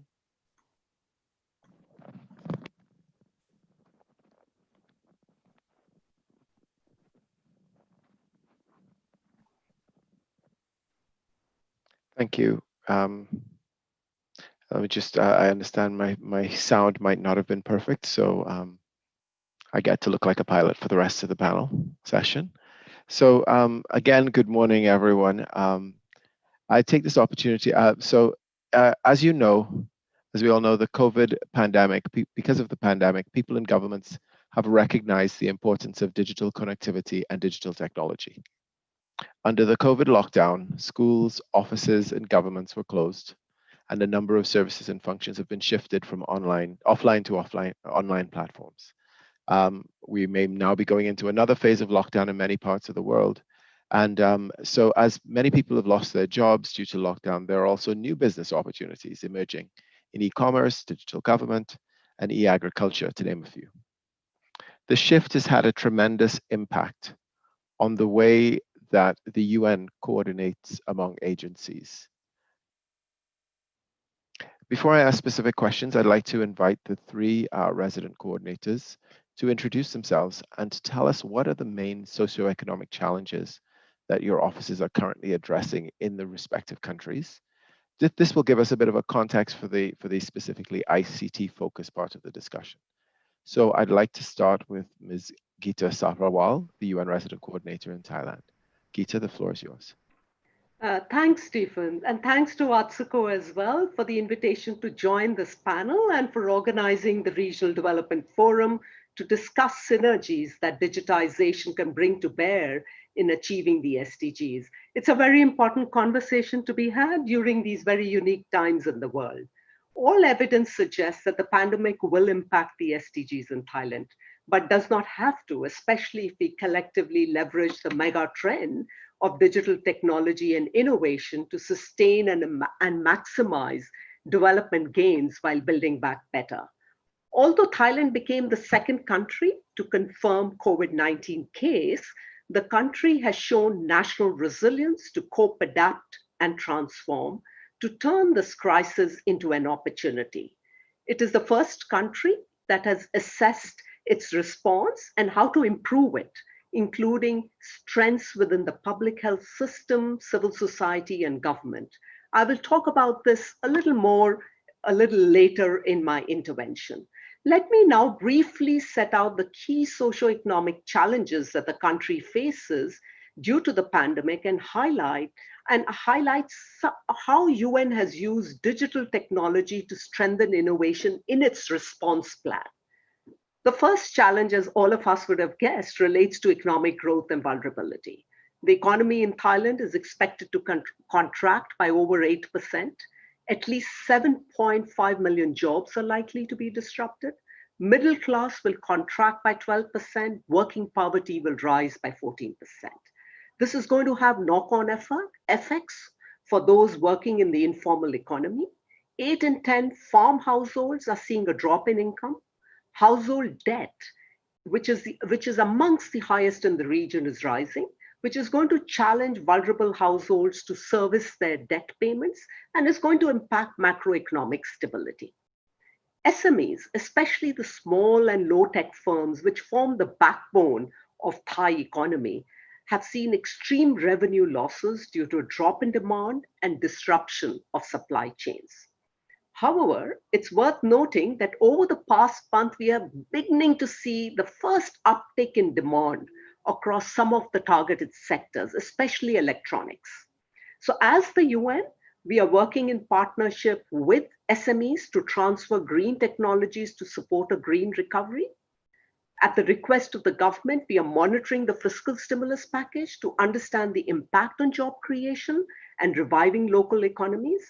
The UN has also created a platform to bring together young social entrepreneurs to support digital innovation to reach the hard-to-reach communities like the elderly, ethnic minorities, and farmers, amongst others. We connected social entrepreneurs in Thailand with young entrepreneurs from Japan, Korea, and Singapore to foster cross-border digital innovation. The second challenge relates to social protection, to ensure no one is left behind. A third of the government's fiscal package takes the form of social transfers for poor and vulnerable households, including farmers. However, despite the social protection system being pretty reasonably well developed in Thailand, there are challenges in taking it up to scale, especially in an efficient and targeted manner for the informal sector. The UN used its policy leverage to enable the government to top up old age, child, and disability grants, which together reached about 7 million people. We also support the government to develop strategies for a comprehensive social protection system for the informal sector, including migrants. The UN is also partnering with civil society to develop a community food management network to link the supply chains with markets, especially across the poorer provinces in the country.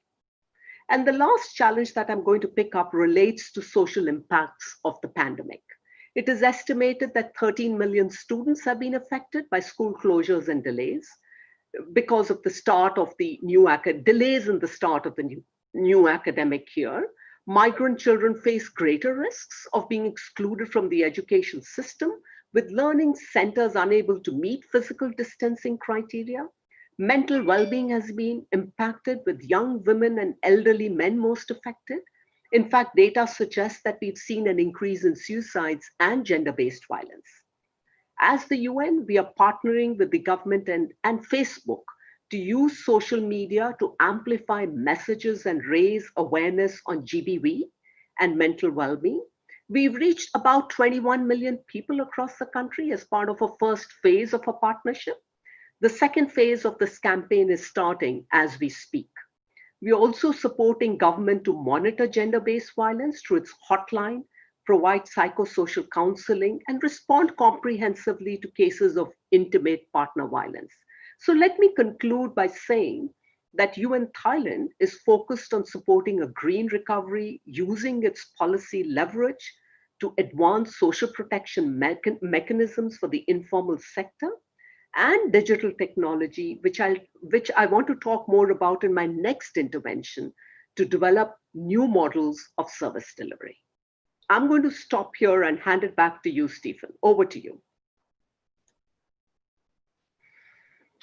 Thank you, Geeta. A very comprehensive range of interventions there by the UN in Thailand, and look forward to sort of getting into the focus on ICTs as we move forward. But certainly also the identification of the three key challenges of economic growth, social protection or social impact of the and social protection measures is very critical to set the context for our discussion.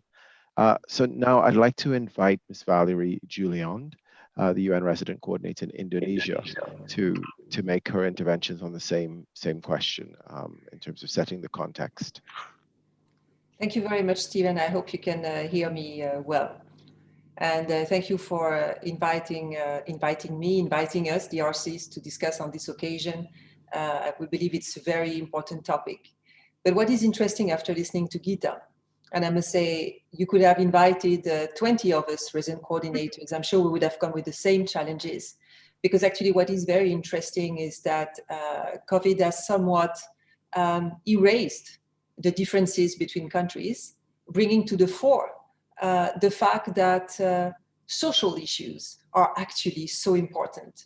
You know, while over the last decades we have had such a strong focus on economic issues, you know, sometimes forgetting that without good health system, without good education, you go nowhere.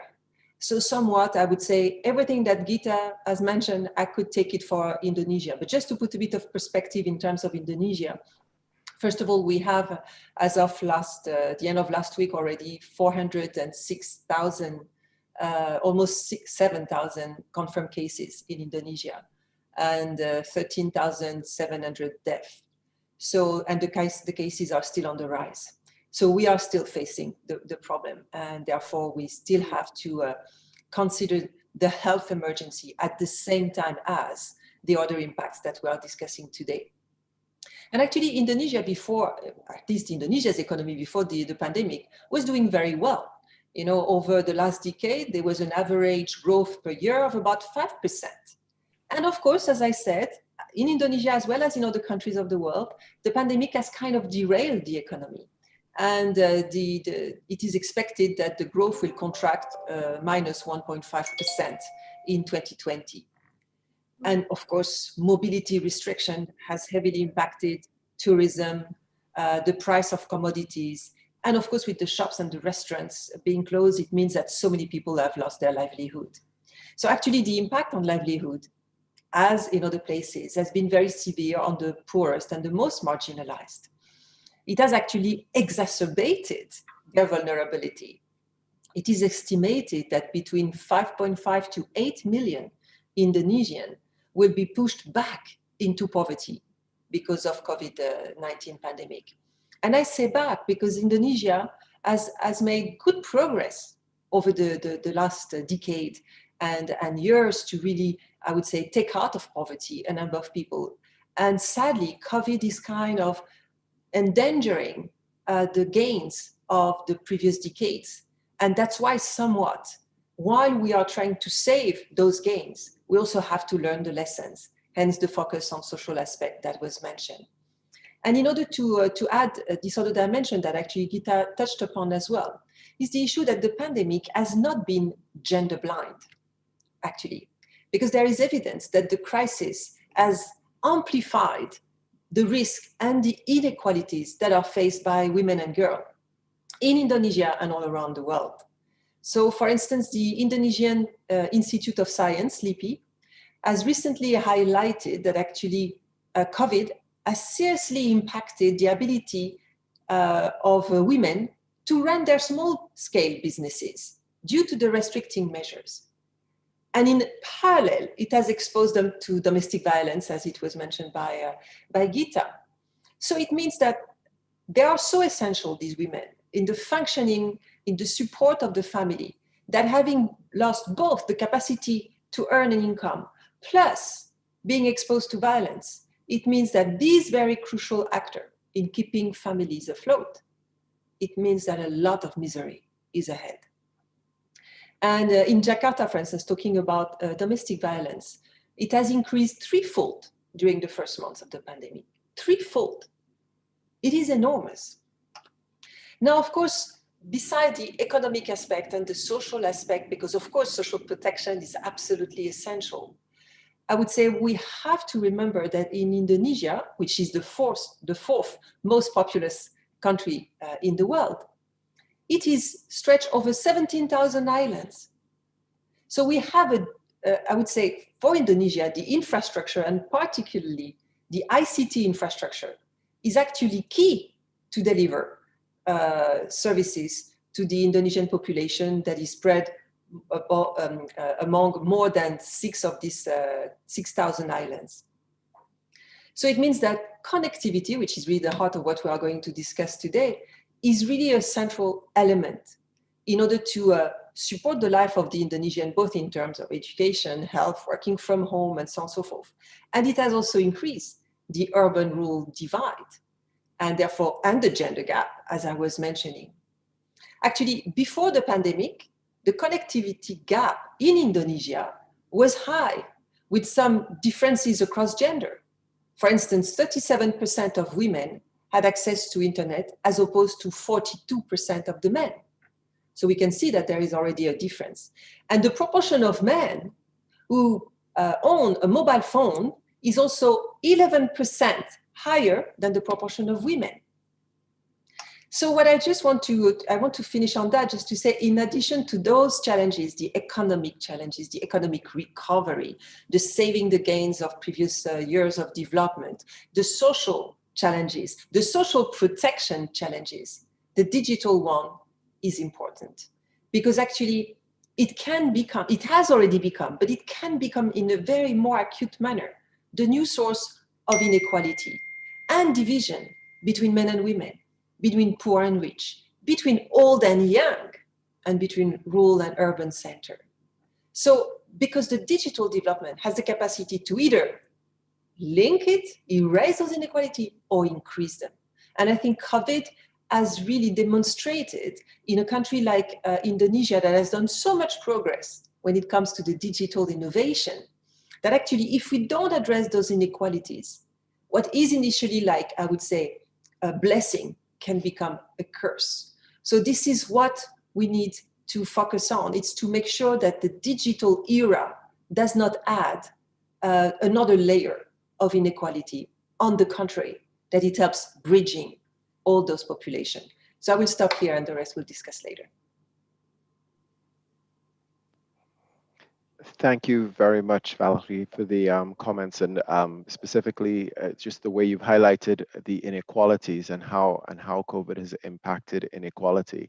And you know, from an island nation myself, I know connectivity, although not one as big as Indonesia, connectivity is a massive issue for social inclusion generally. And you know, the way that this pandemic has expanded inequalities where they've existed, and but provides an opportunity as well. So thank you for those comments. Next, I'd like to give Julian an opportunity. Julian Harness is the resident coordinator in Pakistan. I'd like to give him an opportunity to make opening and contextual remarks along the same lines. Thank you. Julian, the floor is yours.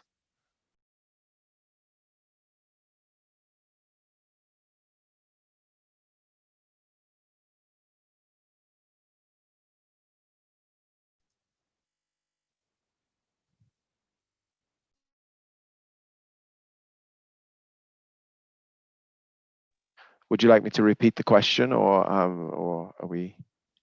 Oh, sorry, just muting. Okay, thanks. Well, look, firstly, thank you. I guess I'm not going to talk too much about COVID, but the biggest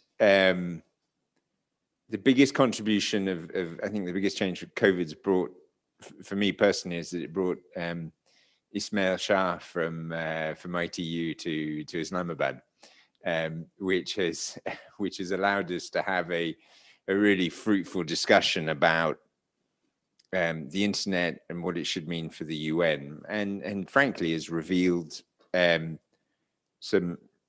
major gap that for the UN in Pakistan that I really think we need to address. But that's the sort of the general thought I would have. But to get into a bit of the details, the government of Pakistan has developed since 2000 series of strategies, legislations, most recent version of which is Digital Pakistan, which sets out a very ambitious vision for connecting the citizens of Pakistan with the internet, giving access to them. And the Prime Minister and the President, I just come from meeting the President now, has a very clear vision about what they want to achieve in connecting the citizens of Pakistan with the internet, and in particular with regards to benefits for health. So that's amazing. They have a strategy which is about access and connectivity, digital infrastructure, e-government, digital skills and literature. And they put in a whole series of initiatives to achieve that. And that's impressive. On the UN side, I think we've done some reasonable work, but we do not have that overall vision which the government has. So the internet has been of great use in the COVID response. It's during the periods of lockdown, we worked with local partners here, with the Ministry of Health and others, to provide telemedicine as a means to overcome the difficulties of moving around during periods of lockdown. The risk communication and community engagement has had a specific internet strategy with a particular focus on youth that UNICEF has been supporting with the government, which has had a reasonable degree of success and has been paying attention to the sentiment in society, how people view COVID, the response. So there's been some excellent work there on COVID. Alongside COVID, there's been initiatives by FAO on an e-agriculture strategy, on telefarming, which is providing farmers, particularly in remote areas, with information at the right time on what seeds they should be using, what fertilizers they should be using, updates on practices, which is, I think, is a model to be spread across the country. Between UNICEF and ITU, we're initiating the GIGA project on education. It's just starting now, an exciting opportunity. And there is, with ITU, we're currently looking at a really, for me, probably the most exciting initiative is how can we better connect Pakistan with Afghanistan and Central Asia with internet connectivity. Obviously Afghanistan being a landlocked country and Central Asia being landlocked, their access to internet comes primarily through Pakistan, but not only Pakistan. And so through 40 years of conflict in Afghanistan, obviously that's not been fully realized. So one of the projects that we're doing currently with ITU is to see how, with the peace process in Afghanistan, we should be changing that so that we can increase connectivity in Afghanistan and Central Asia, and how Pakistani companies can benefit from that and contribute to that. So there's a body of work there which is, I think, very exciting. And then there's also, those are sort of using the tools. There's an element of content which UN Women has recently launched with the Swedish government, which is about increasing the representation of women in Wikipedia. If you look at Wikipedia, the vast majority of the content is produced by men, and it's all about men.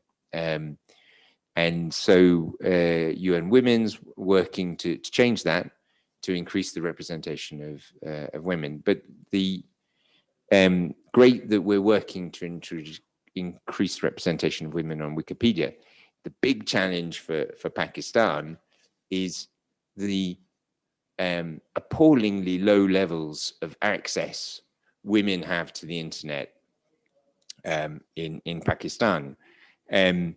So globally, Pakistan is on the 76th position in terms of internet inclusivity index, and is the 24th out of 26 Asian countries.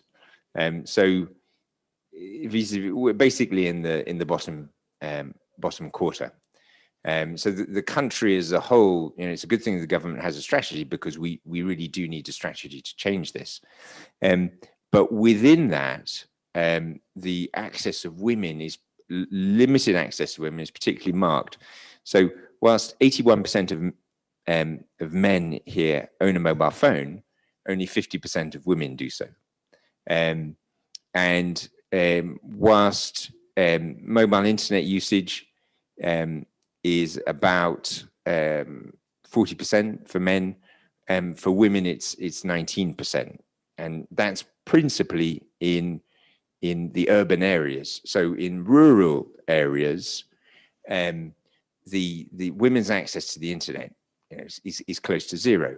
And if you set that in the context of access to information about coronavirus, access to information about health, to connect to Valerie's point, the coronavirus is placing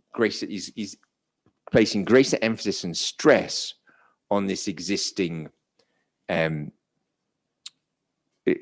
divide, and it's, of course, it's also a reflection of more fundamental problems in Pakistan, which is very low level of literacy amongst women due to difficulties about access to education.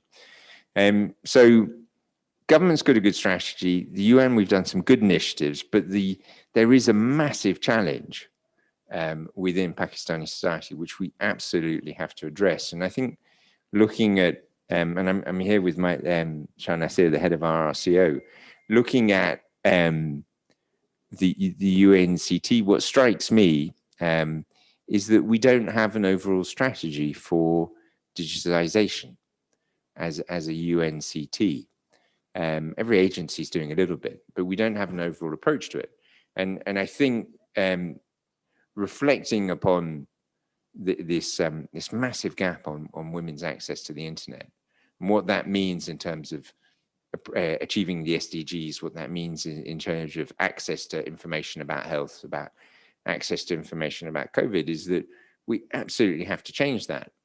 And I'm looking forward to UNCT retreat at the end of this year, where I think this is going to have to be one of our #1 issues, where we sit down and say, how can the UN as a whole set a strategy for increasing, for changing this, and with a particular focus on rural women, because that will then accelerate and change the SDGs. I think I spent a lot of my sort of formative professional career was in UNICEF, and we used to spend a great deal of time looking at literacy for girls. I think now girls' ability to connect with the internet is the new literacy. You know, I don't think it's sufficient in our society for people just to be able to read and write. They need to be able to read, write, connect digitally and use the internet. So I think that is something that we absolutely have to change here in Pakistan with the colleagues of the UNCT. And I'm very much hoping that ITU is going to help us in that journey and support us in developing a strategy an internet strategy for Pakistan, and really bringing the UNCT here much closer to ITU. Thank you very much. Thank you, Julian, for those comments, and it's kind of segued me a bit into the next round of questions. But one of the things, I mean, obviously, you are very well aided by Ismail. If he's been coming to Islamabad, and certainly you're in very good hands. But you know, so ITU has a number of focus areas with, so it brings to mind our Girls in ICT Day, your final comments, Broadband Commission, and our work with the Equals Coalition, because certainly the issue that you identify, building on the comments by Valerie and Geeta about girls and the inequalities of gender, the gender issues around digital access, have been long an issue, and certainly have been brought into stark relief with the COVID pandemic. So with that, I'm going to switch back to the ladies on the panel and invite. I think we'll start with Valerie, moving into our next round of questions. How then, having built on the challenges that you've identified, that have been identified by the panel in various countries, and I think I'm particularly resonating with your point that it's kind of almost been an equalizer, COVID. Every country, whether developed or not developed or not, has dealt with similar issues, albeit maybe at different scales in certain areas, a different focus.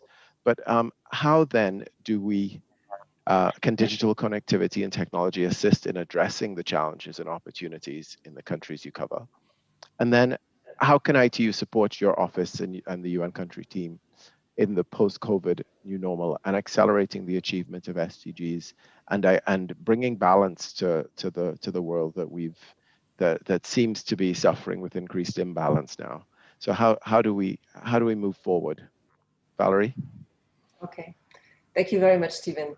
Well, I think that what is obvious is that now we cannot do without digital connectivity and technology.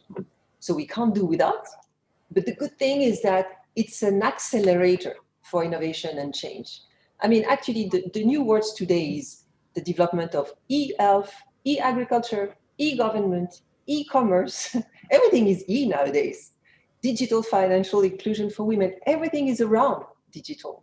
So actually, we can't do without, but if we use it well, and if we do it well, we can really make a big difference. Actually, if we look at the pandemic itself, during the pandemic, the digital connectivity has been critical in keeping people connected. It has simplified the contact tracing. It has helped in disseminating information to combat the spread of the virus. So we could see even during this very first phase of the emergency, let alone recovery, how important the digital connectivity has been. So when it comes to Indonesia, actually, as I was mentioning initially very briefly, is that Indonesia has already been moving towards a national transformation with regard to ICT development. Because over the past decade, there has been enormous improvement in telecommunication availability, in technology awareness and usage, in investment in digital infrastructure by both the government and the private sectors. But at the same time, there has been all the challenges that really constitute so many hurdles. I already mentioned the fact that when you are spread over so many islands, then the geography of your country present unique hurdles that you have to overcome when it comes to installing and operating a communication infrastructure.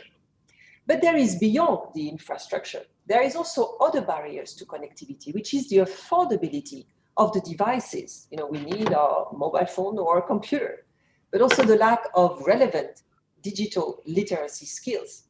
For instance, in Indonesia, there is one PC per 5 families. So we are still with a lot of gap here that needs to be bridged. So the investment in ITC, therefore, has really become a priority because COVID has clearly shown that if the digital infrastructure is not available and functioning, then a lot of the other strategies that you have in order to achieve the SDGs then will be prevented.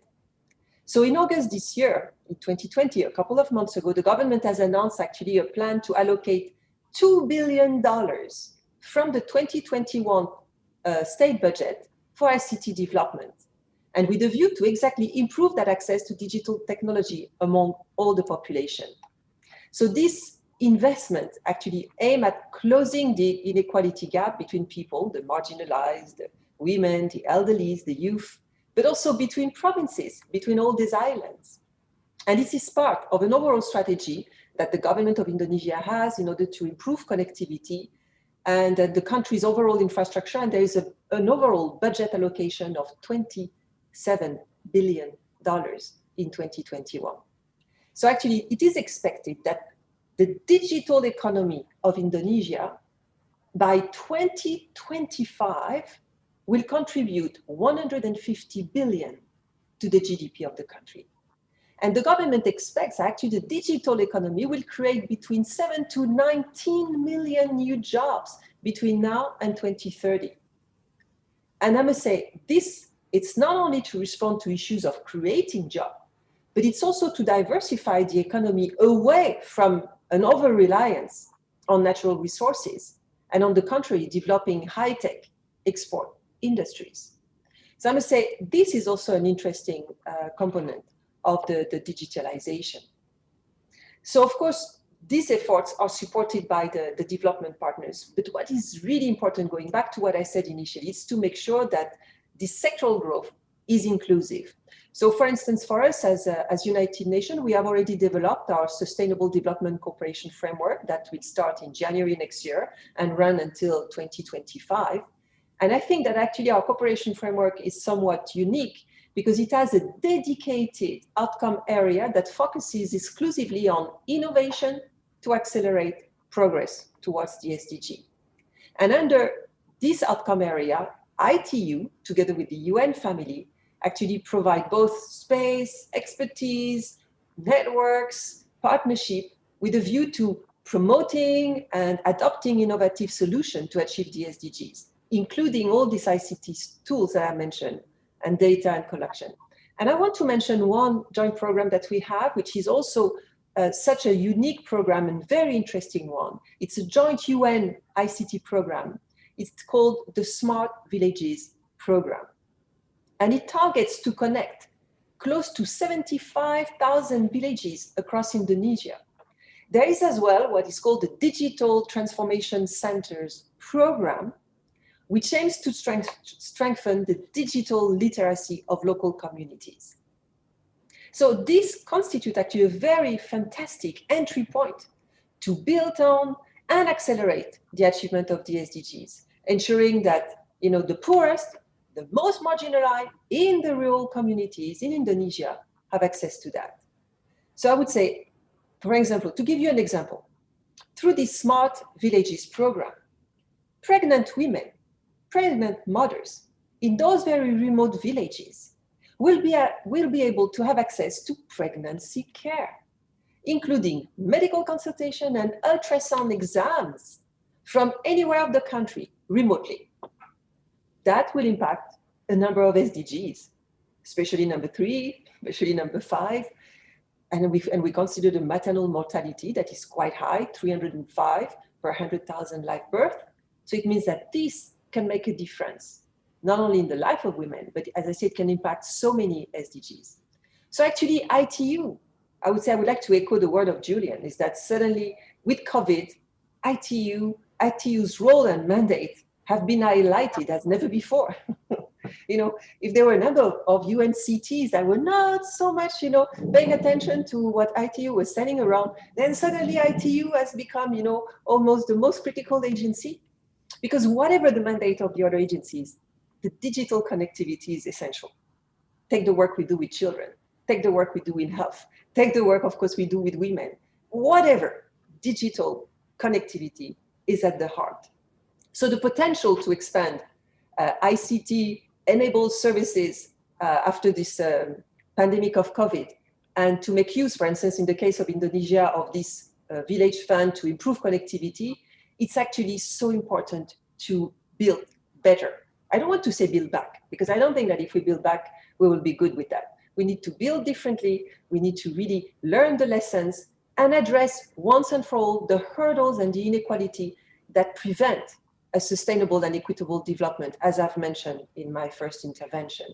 So actually there is a cross-cutting role of ICT, and ITU can actually play a role in both coordinating, mobilizing, and leveraging the UN system in Indonesia. It can really play a strong role in, and it can help us also in making sure that we capacitate our UN personnel on those issues as well, and we use all the tools that exist. So the smart villages, digital transformation centers, this project that we have in Indonesia, really are a good example of what we can do. So for instance, within the country team in Indonesia, ITU actually works very closely already with UNOPS, UNICEF, WHO, and FAO. But I think we can expand to all the other agencies. We can really have a complete interagency collaboration for the rest of the country team. But I want to finish just with this, to say that in addition to what ITU can do, so let's not put all the onus on ITU and on the UN team, I would say the role of private sector and government is essential through policies, through the role of law. We need that. You see, for instance, that's been mentioned by the other speakers before, but the price of access to internet, it's a big issue. Depending on the country you are in, private sector, decide on what the price is. It has to become a regulated price by the states.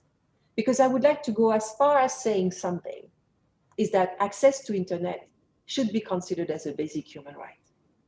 So it should not be denied to people on the basis of whether or not they can pay for it. Because it means that if it is not a basic human right, if it is not provided to all, me, poor woman somewhere, I can't have access to health, I can't have access to education, I can't have access to nothing.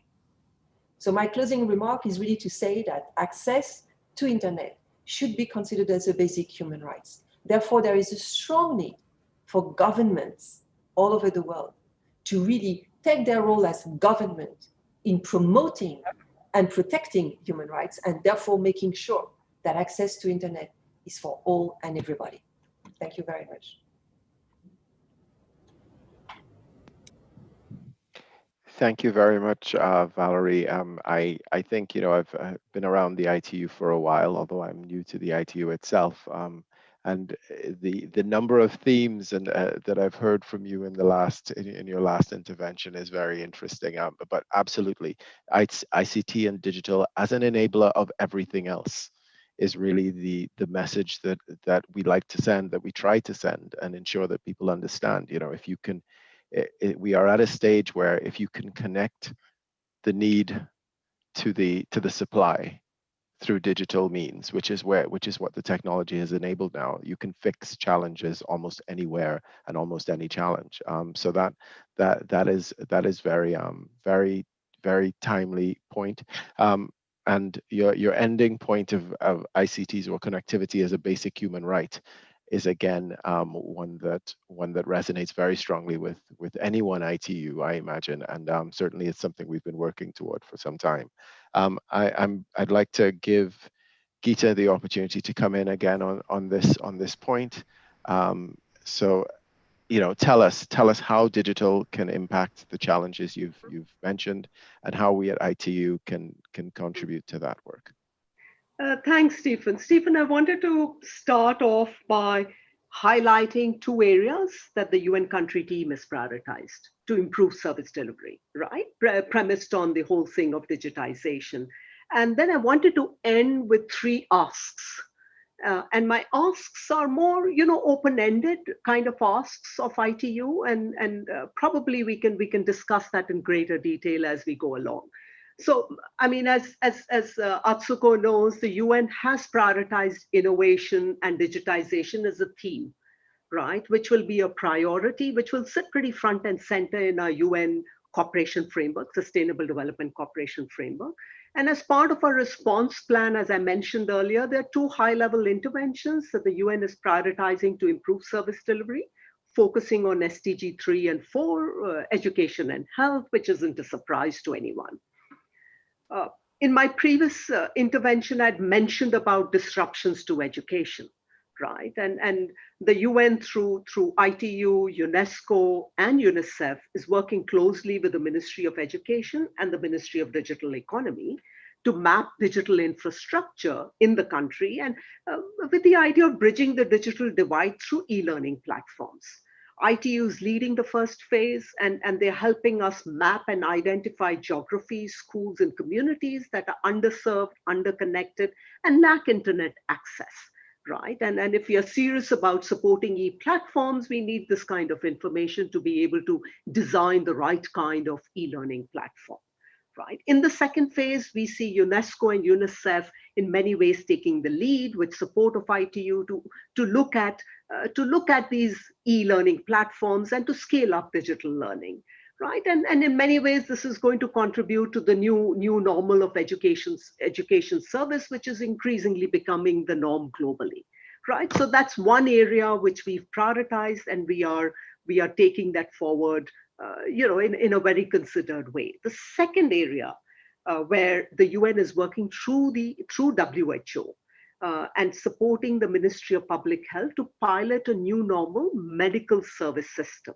And this is being done in one of the provinces in the country. And obviously, we're testing it out to see how it can be incrementally scaled up nationwide.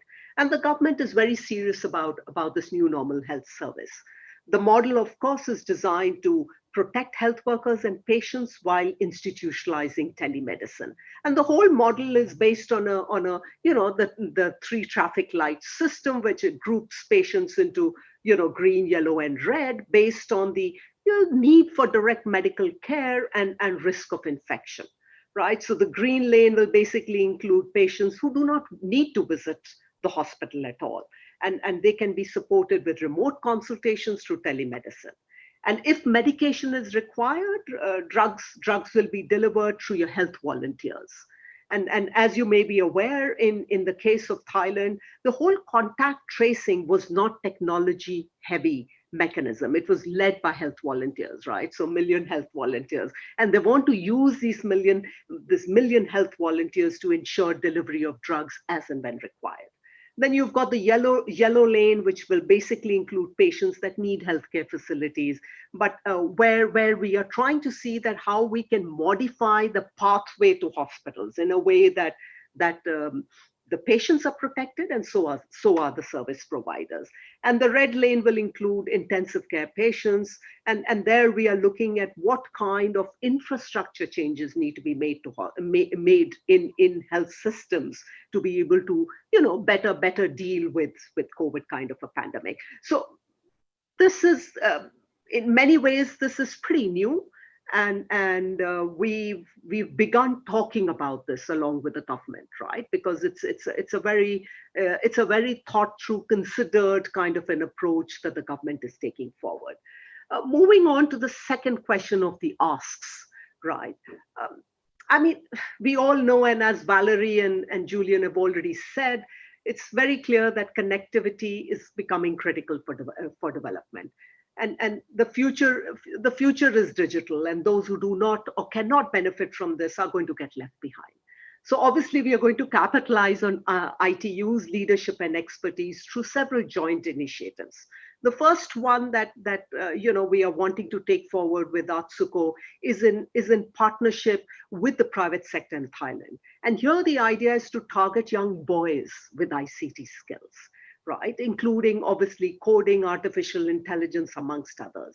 Now, unlike most countries, in Thailand, we are noticing that more girls than boys complete secondary education. And we feel it's extremely critical at this point in time to jump in early and start plugging this potential gap with boys, because we want boys to complete their higher education, because the labor market is going to start looking very different 15 years from now, right? So the idea is to get the Global Compact network of Thailand on board, along with ITU and others, to zoom on to young boys.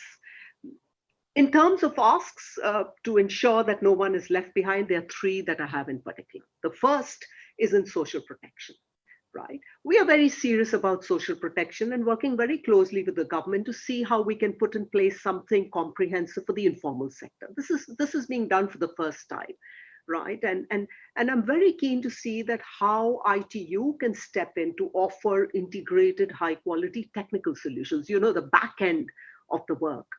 Using AI, using GIS to efficiently scale up social protection and help us with real-time targeting and monitoring of vulnerable populations across the country. This was one of the biggest gaps that this country recognized during the pandemic.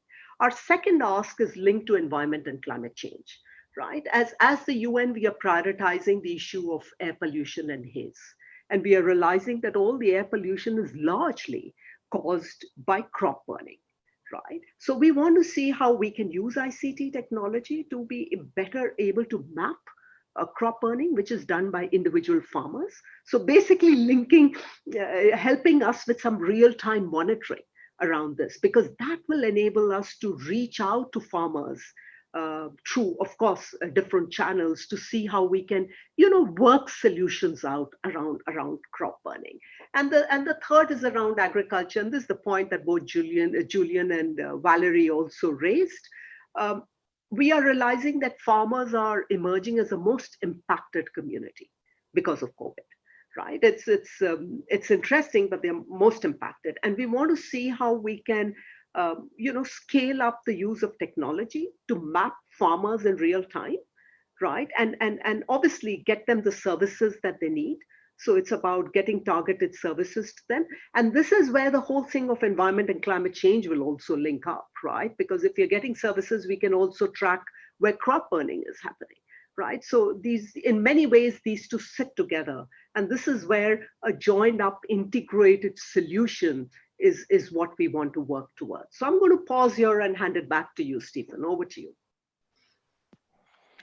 Thank you very much, Geeta. Some very, very interesting asks, and certainly something, as we get very technical, there's the requirement for the across the board connectivity, skills, and so on. But then there's also the real tools, like actual practical tools that can assist. And certainly, I know that there's a lot of work in the ITU already that would be very interesting toward potentially looking at some of these solutions, the mapping, and when I was in my last life, an interesting solution was developed around hurricane connectivity issues, because I'm from the Caribbean, and there were some interesting mapping solutions about that would show who was connected and who was not after a major storm.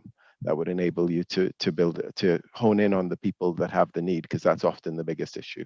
But thank you for those comments. I note the time. I think we probably have about 10 minutes left for the session. The organizers can correct me if I'm wrong. So I'd like to ask Julian to come back in and maybe spend about another 5 minutes to give us his thoughts on these two questions. I know some came out in the earlier comments, and then we can maybe have time for one or two questions before we wrap up. Julian, the floor is yours. Thank you, Stephen. And I'd like to start by building on where Valerie finished. I think saying that access to the internet is a human right is a revolutionary statement, and fundamentally changes the way we think about digitalization and digitalization strategies. And you know, this has been, you know, I'm learning from you, learning from Ismail, and learning through this discussion. My thinking in the past on internet has often been about enabling, about e-government, about innovation, but I just don't think that's the right way to go.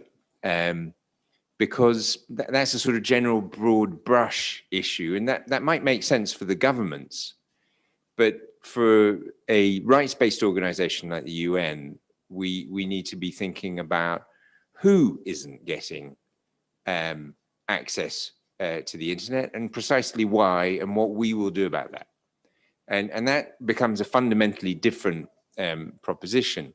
If we make a comparison with, say, our usual programming work in, say, for example, food security, we wouldn't think about food security as food security across the whole of society.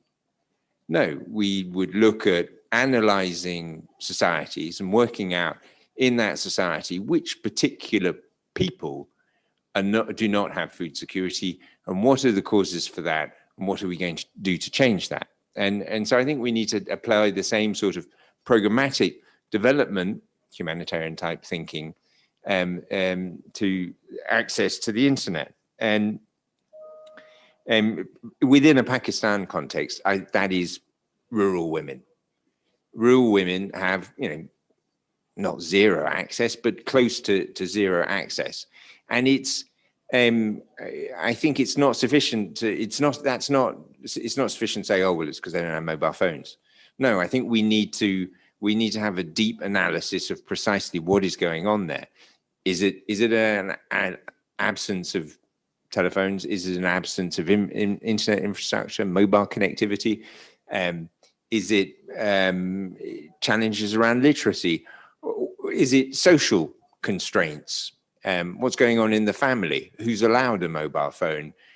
So I think we need to have, and how does that differ across different parts of rural Pakistan? Because a population of 220 million people, social attitudes in, say, the newly merged districts, former FATA, are going to be very different from, say, rural Sindh.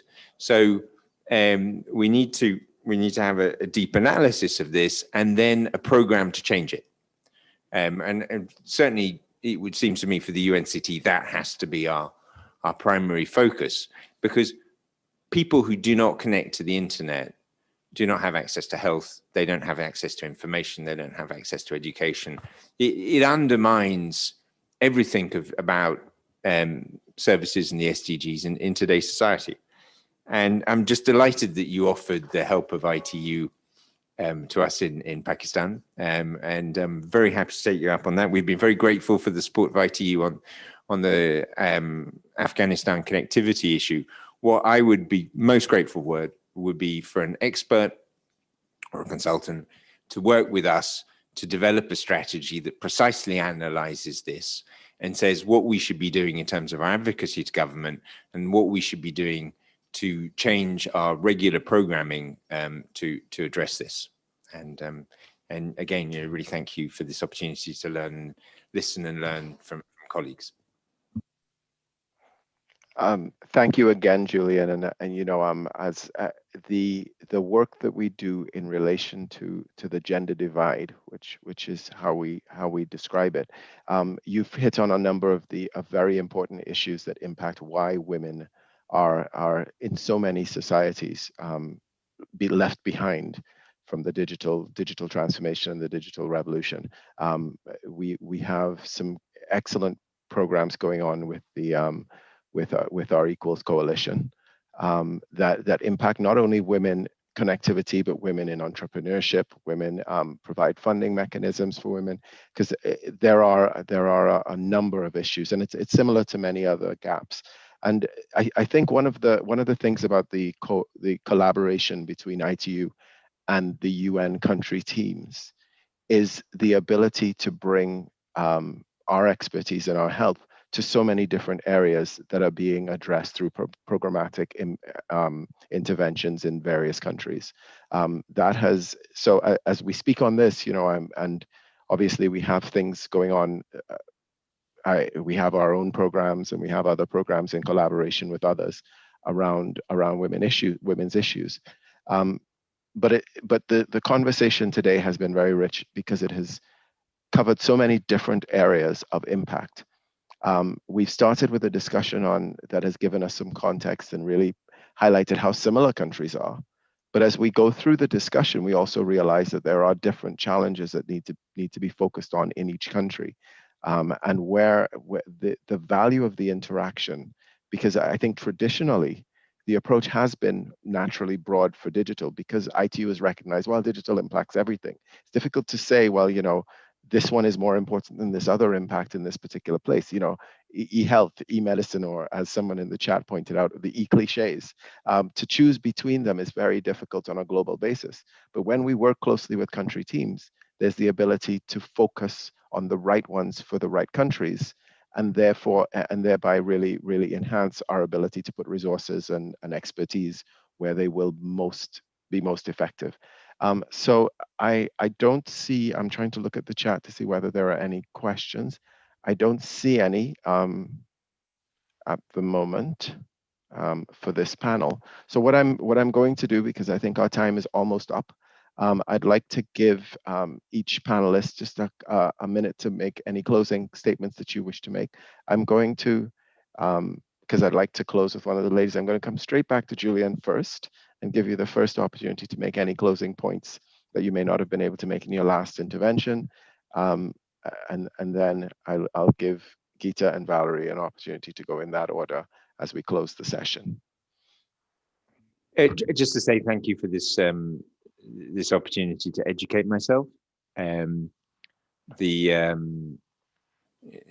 I mentioned earlier, the connection with ITU wasn't very tangible for us in Pakistan prior to COVID. And this has really been eye-opening for us, and to me should be fundamental for the direction of the UN in Pakistan in the coming years. So thank you. Thank you, Julian, and we'll make sure that Ismail is definitely ready to provide you that support. Geeta? Very quickly, Stephen, thanks a lot for this engagement. I've enjoyed the conversation today, learning from my colleagues and, kickstarting the process of thinking collectively while we offer while we look at the whole landscape of digital solutions. There's no one size fits all. That is what I've realized. And in many ways, Thailand being an upper middle income country, we need to be ahead of the curve. If we are really wanting to position the UN, for the UN to make a difference. And that is what I rely a lot on Atsuko's expertise, her team's leadership that they offer to the UNC team, keeping us ahead of the curve. So thanks a lot, Stephen. Over to you. Thank you, Geeta. And Valerie, over to you. Or just to say thank you as well for this session. It has been very interesting. Indeed, I've learned as well. And I think that when we put our heads together, we can really make a difference. But I really want to emphasize again the fact that, we are very good at creating solutions, but also at creating problems. So let's make sure that we don't create this new inequality that already exists in terms of connectivity, because in doing so, we know we are going to harm those who are already left behind, those who have difficulties, and actually even farther than that, because the illiteracy, the literal illiteracy is a problem for people, but the digital illiteracy can affect actually much more than the people in the poor countries. I mean, if I take the example of my mom, she passed away some years ago, but she would have been completely lost in a world of digital connection. She could not deal with that. And at an age where she needs it. So really, let's make sure that because we know that it is going to happen, let's make sure we take all and every measures to not create a new inequality, because once again, women will be the most affected, girls, and the points that Julian raised as well, that it's not only connectivity, it's also access to it. It's also changing the social norms, so that at the end of the day, it is a human right that is enjoyable. Thank you. Thank you all of you for this session. Thank you very much to all of our panelists. I think, you know, I'm relatively new to the UN coordination system myself, but I've come in with a director who is passionately committed and convinced that this is the best way for ITU to deliver the impact that we wish to have across the world. And hence, for those of you in the Asia Pacific region, we have in Atsuko an extremely capable and very experienced person who is, again, also very committed to working with you country teams. I think this is the first time we've had a session of this nature at an RDF. We had something similar in one of our other RDFs, but it has been a real pleasure to speak with and engage with all three of you on this panel, and to really get a better feel for how our help can be delivered in the countries where you operate. So without anything further, thank you to all of you, and thank you to all of the participants and on this panel. I'll hand back over to you, Atsuko, for the next session. Thank you. Thank you. Thank you, Stephen, for your excellent moderation, and the UN resident coordinators for your insights and thoughts and experience. We are very excited and look forward to working with you closely very soon.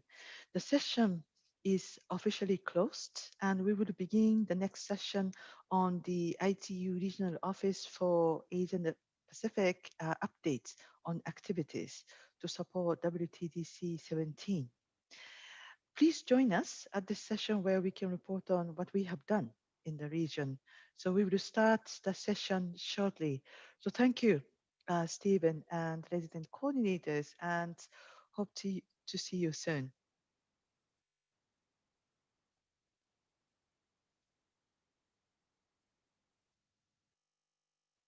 So on that note, can I ask my colleague to show us the presentation? And I also thank the interpreters who stayed on with us until now. They have to leave at 3:10.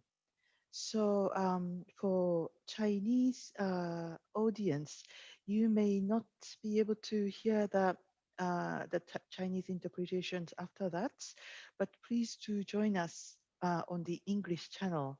And if you have any question in Chinese, we will be happy to respond to you after this session. I hope that this arrangement is fine with you.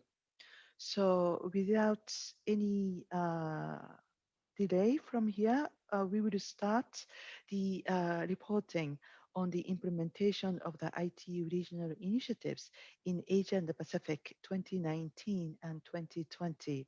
Next slide, please. So this report highlights the activities that our office has undertaken from January 2019 to October 2020.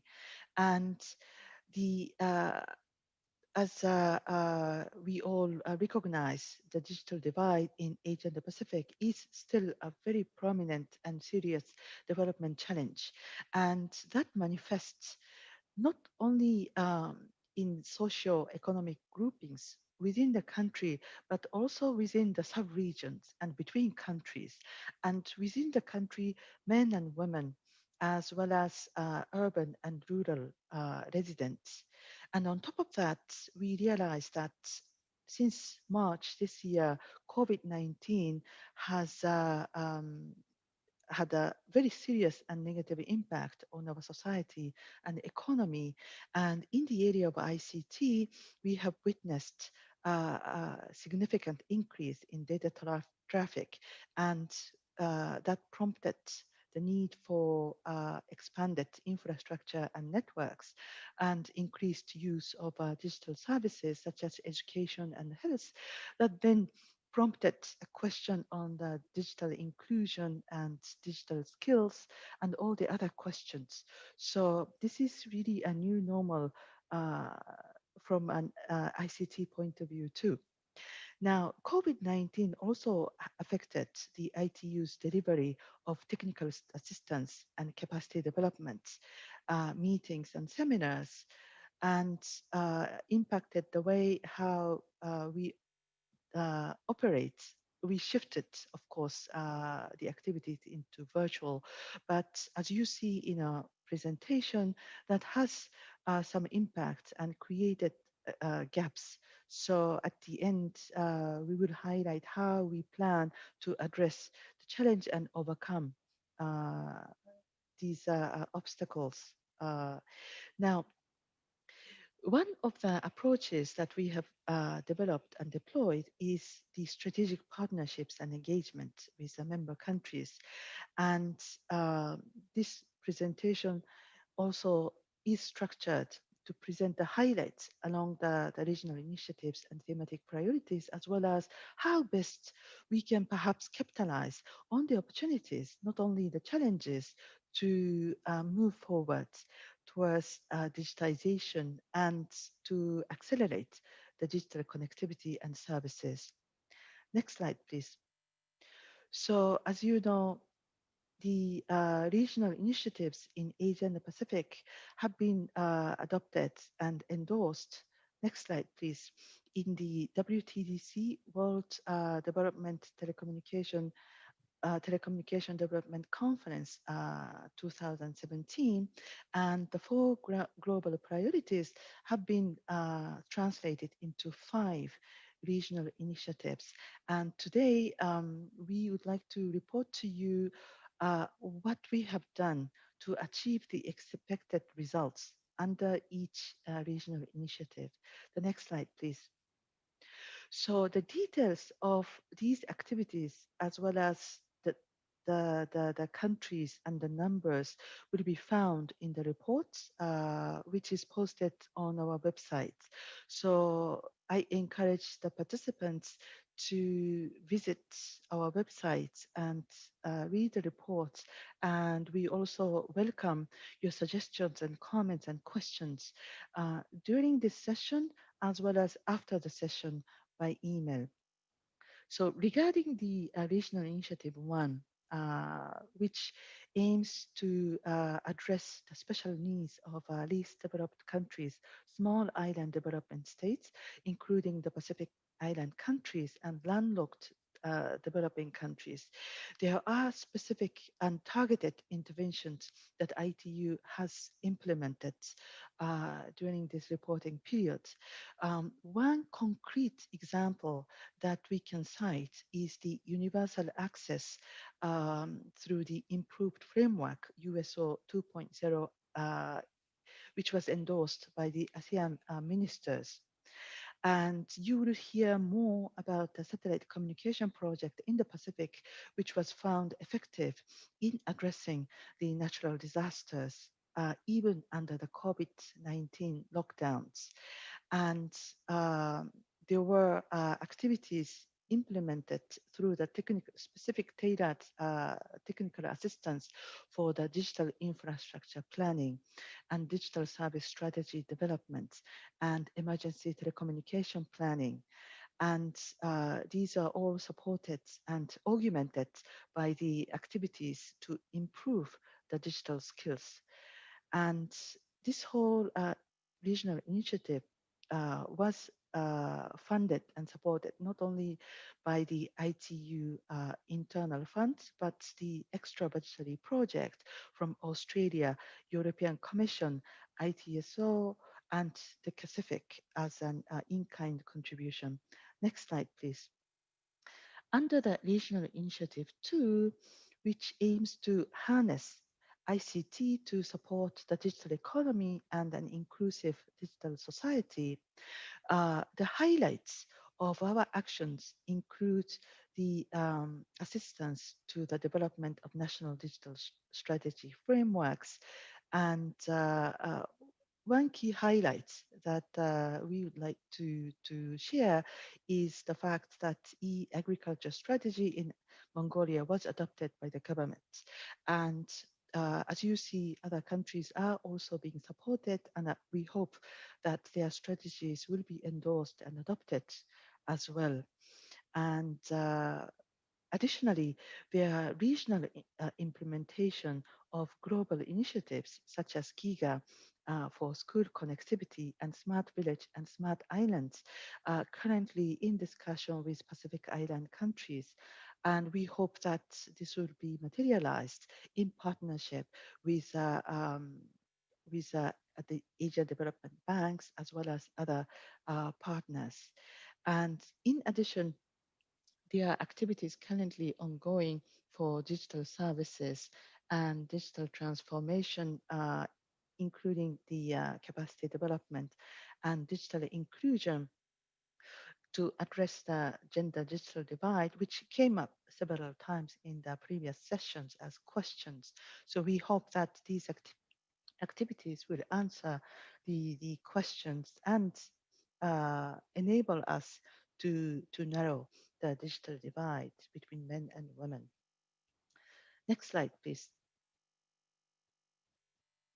The Regional Initiative 3 addresses the challenges related to the development of infrastructure and to enhance the digital connectivity. And as you can see, there are a number of initiatives which were implemented to assist our member countries. And the most prominent example under this initiative is the transmission map and the ongoing and update of the study of cross-border infrastructure. And relatedly, as I mentioned, there was a satellite connectivity project, and assessment was conducted and was shared this morning in the pre-session.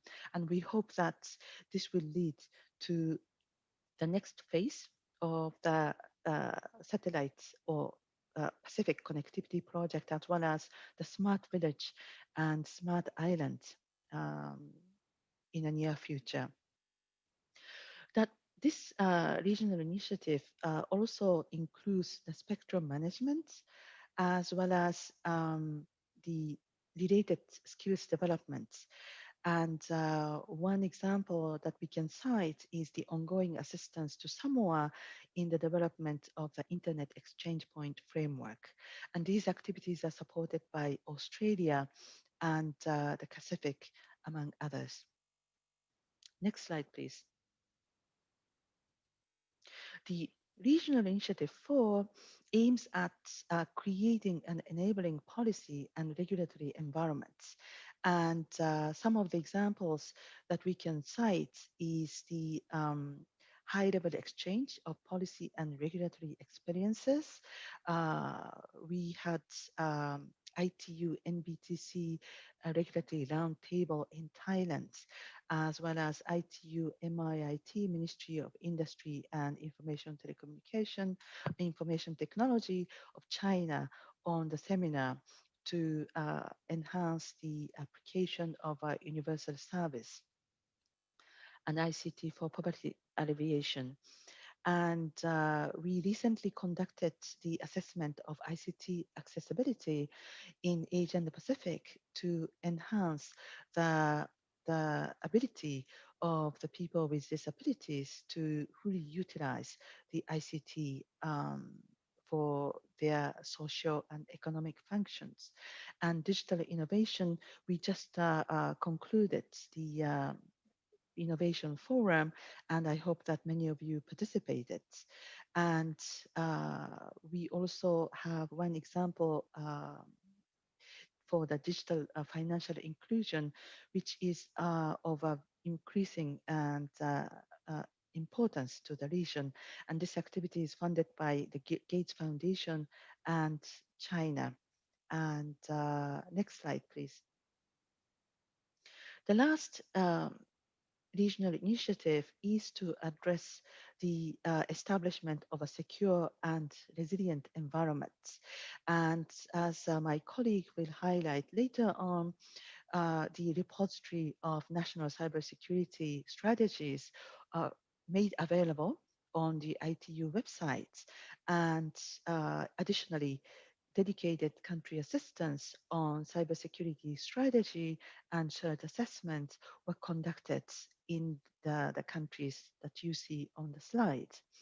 Additionally, the emergency telecommunications planning and GIS-enabled assistance are currently being implemented among the countries which requested the support. And increasingly, the concern for the environmental protection and climate change is expected to increase. And one of the focus areas of ITU's intervention is the e-waste policies and management. So we hope that these activities will continue to support our member countries and to help achieve the expected results under each regional initiative. So on that note, I would like to give the floor to my colleague to share with us the thematic priorities highlights and what we have achieved so far and what are the challenges in front of us. Amil, the floor is yours. Thank you. So the first thematic priority in ITU in which we work is the network and digital infrastructure. In Asia Pacific, our challenges are twofold. On one note, some countries are at the higher level of development of ICT connectivity, represented by the fact that more than 5 countries have already launched commercial 5G solutions. But on the other hand, you can see in the graph that some of the countries there the population is not using the internet, which is below the 25% of the whole population. So our challenges are twofold: working with countries on the higher level of ICT development and also those in which the ICT connectivity needs to be improved. To address this, we work in 8 focused areas, starting from spectrum management to the broadband networks, bridging the digital divide, conformance, interoperability, and international community connectivity. All of these, we have the activities somehow linked to it, depending on the requirements and demands coming from the region. Next slide, please. In 2019 and 20, our focus of our activities were to have generated an impact, and the impact have been profoundly noticeable in increasing the efficiency and capacity of the professionals using the spectrum management and dealing with the spectrum management issues. Other was the increased access and usage of connectivity by citizens. We have seen this, the impact even of the Pacific project, that the number of schools connected and how much the students have been due to have been helped with this connectivity. We have been doing this using all the partners that have been mentioned here, but going forward, we would be operationalizing some of our toolkits and guidelines in our pre-session tomorrow morning. We will discuss some of them. Spectrum management remains a high demand area under this thematic priority, and 2 of the upcoming initiatives that include Connect to Recover and Giga are the focus of the activities under this thematic priority going forward. Next slide.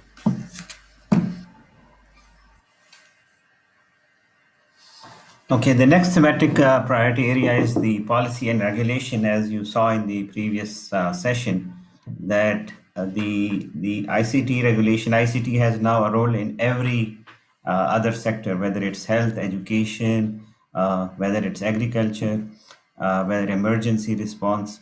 So what we are trying to do here is that we are trying to work with the ICT policymakers to look at the economic and digital regulatory tools, processes, procedures on one hand, but on the other hand, we would like them and all the stakeholders to work collaboratively so that the ICTs can be used for the purpose that they actually are there, which is to deliver services.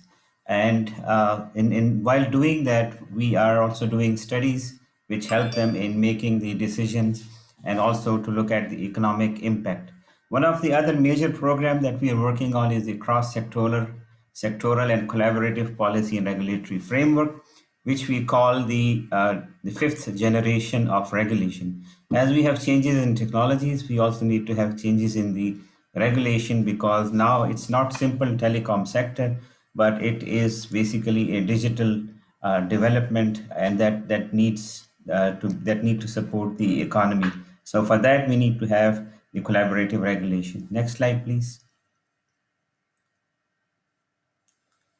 And some of the major activities globally and also in the region that we have been doing are the global forums, such as the Global Symposium for Regulators, where we have a strategic dialogue between policy, legal, and other aspects of the technology, as well as the areas where these technology will have an impact. Without you cannot have a good policy without good data, without research. So we do provide data, do the research, provide tools to our members to define, to implement, to review, and do the regulation in a transparent and forward-looking manner. These knowledge exchange platforms and tools, they are very, very important for the inclusive dialogue, because the other stakeholders, they require that you convince them with numbers. They say, okay, you say that these things are important, but how do I see the economic impact? Why should I, for example, let's say, reduce the tax on the telecom equipment on the phones? So you need to provide them with these numbers so that we have an overall enabling requirements. In addition, we also provide direct country assistance. For example, we did to Philippines in the introduction of the third mobile operator, where there is an approximation of the investment that will probably come into the country that runs into billions of dollars. Similarly, we helped Vietnam with their spectrum strategy and 5G strategy, and also the cost modeling. Next slide, please. These are some of the other activities that we have conducted in the region. So starting from regulatory experiences, the Child Online Protection USO platform, digital financial inclusion that we are working on, that's the Fiji project. At the same time, providing training, different kind of trainings, 330 people, regional assessment study that Atsuko already mentioned, and also the Asia Pacific sub-regional study on competition, liberalization, and taxation that is still in progress. And we hope that this will have a great impact on the policy making and new regulatory models. Next slide, please. Yeah, statistics and big data are becoming increasingly important. And we are all looking at data-driven decision-making that's driving not only the policy of ICT sector and private sector, but is also now driving our integrated response in digital economy. I mean, one of these publications, if you see, it clearly mentions how COVID-19 is changing the world, a statistical perspective. But what we need to do is to look at how can we create reliable data, because reliable data is key to take decision. Because if the data is unreliable, going forward, it might result in a policy decision which is not exactly what we needed. So ITU's statistics and big data program is looking to support ITU membership in taking informed policy and strategic decisions based on high quality, international comparable ICT statistics and data analysis. So how do we go about it? Next slide, please. So what we want to do in the end is create evidence-based policies for digital inclusive societies. And here what we want is not only historical data, but real data. I mean, data which can be used and create decision-making in a timely manner. So what we need is, if you go from the left side, if you'll see, stakeholder, including policymakers and analysts, use this data, create visualization, analytical reports that go to the policy making and create data literate decision. Then these statisticians are trained to, but to do that, you need high quality data. So what you need is to do a lot of capacity building, not only in the ICT sector, but also in the statistics department where different data is being collected. And now this expands in digital economy to many other ministries who collect the data for their respective sectors. Now, this data, when you bring together, you can set up in an analytical platform that can create evidence-based policies.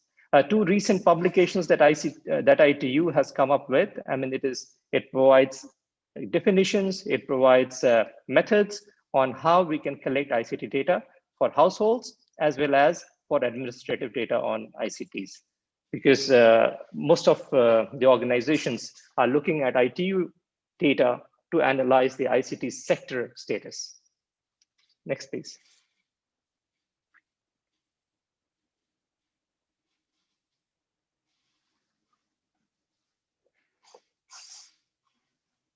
Sean, you are mute. Apologies. So for capacity development activities, our focus remains to develop activities that supports capacity development for ICT professionals through development of specialized training programs and capacity development workshops. There's also the focus to develop activities that supports the digital skills of the public, the people, through knowledge resources, as well as delivery of digital skills training at basic as well as intermediate level. So for both is the focus is to improve the level of digital competency of people who acquire knowledge and skills in the Asia Pacific.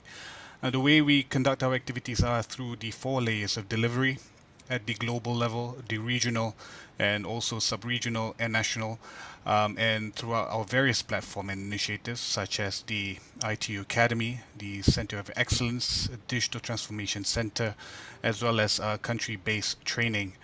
It's worth to note that in this year, the Digital Skills Assessment Guideline was launched to support policymakers to identify national skill gaps and requirements, which is targeted to address digital skills development policies and strategies. It draws upon or even complement the Digital Skills Toolkit, which was published in 2018.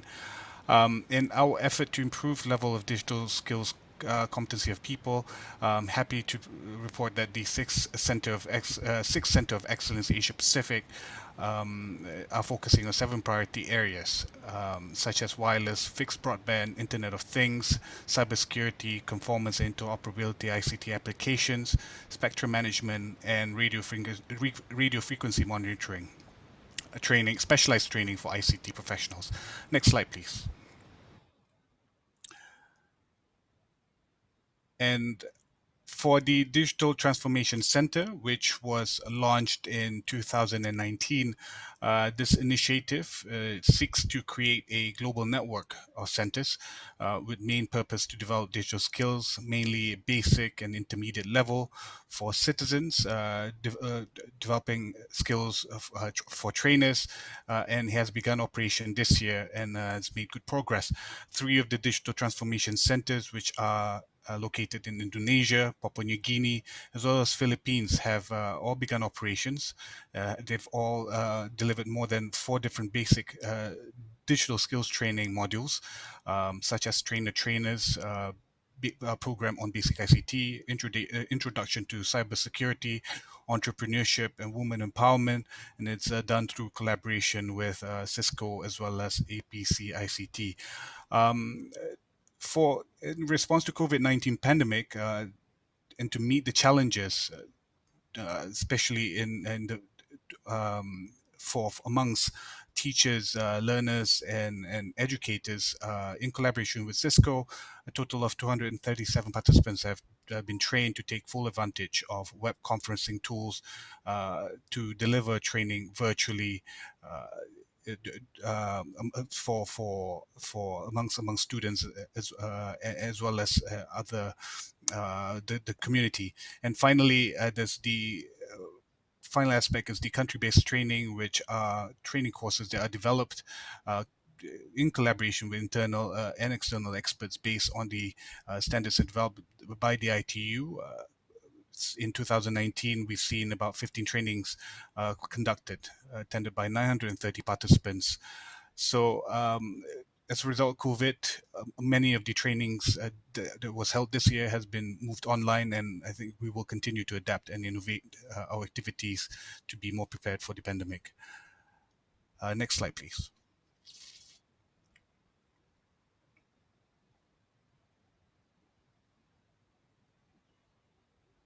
You're on mute, Ashish. Thanks, Ismail. We have had a lot of discussion since morning on digital services and applications, especially in light of COVID. This has become one of the key delivery of not only ICT-based services, but in fact, all elements of the sectors that we are looking at. So it's more or less becoming a digital economy toolkit for delivery of digital services. ITU's Digital Services and Application Program, the main idea is to support membership to accelerate economic and social development by leveraging and using new technologies and ICT services and applications. Now, these are the 4 areas or 5 areas where work is already going on in the Asia Pacific. In terms of e-agriculture, we have assisted around 9 countries in the region in taking a strategic approach to e-agriculture.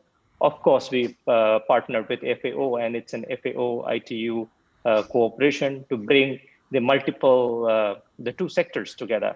And often the work goes beyond the 2 sectors and requires other sectors to come in.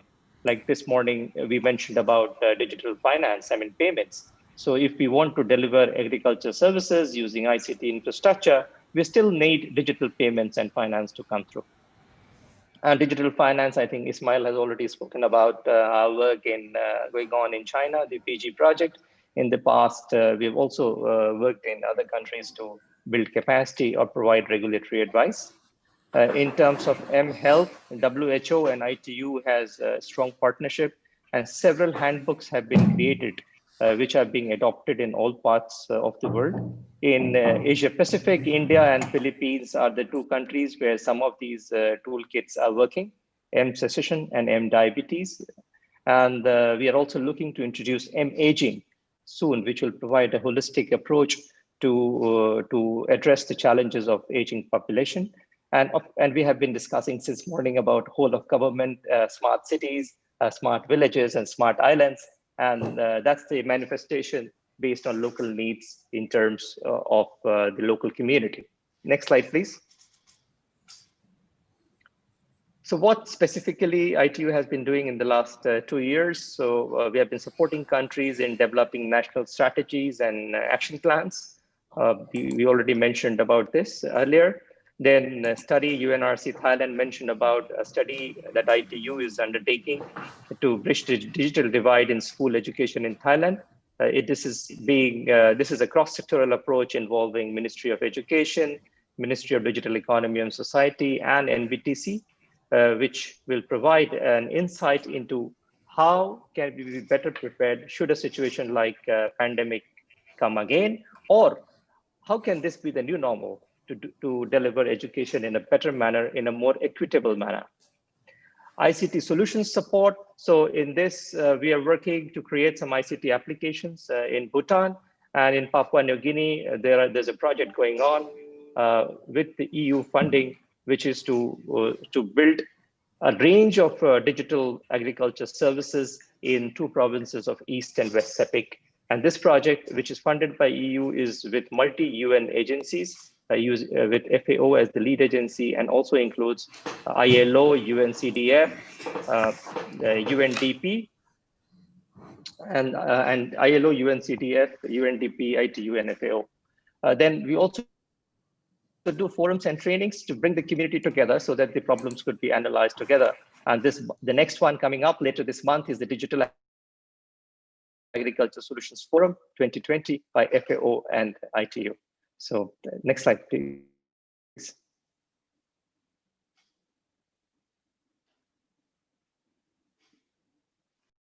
So for digital inclusion, there's still much to be done with still below half of the total population in Asia Pacific have internet access. We see gender, again, much has been said. 41.3% of females are the only number that are connected in the Asia Pacific.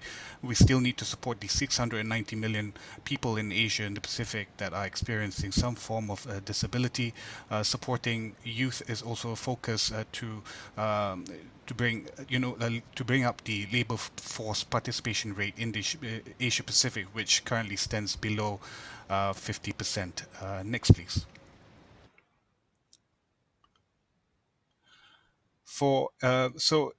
The focus is still to support member states, sector members, and academia in formulating and implementing policies and strategies on digital inclusion. That includes raising awareness, advocacy work, sharing good practices and knowledge, and building capacity. It is also included in our work to support specific local communities, which are the one that was raised, that was highlighted earlier: children, youth, older persons, women, person with disability, as well as indigenous people, through multi-stakeholder partnerships and also collaboration in developing initiatives. So on bridging the digital divide, one of the initiatives that is to be highlighted is launched in 2019, GIGA. It's an initiative to connect every school to the internet and every young person to information, opportunity, and choices.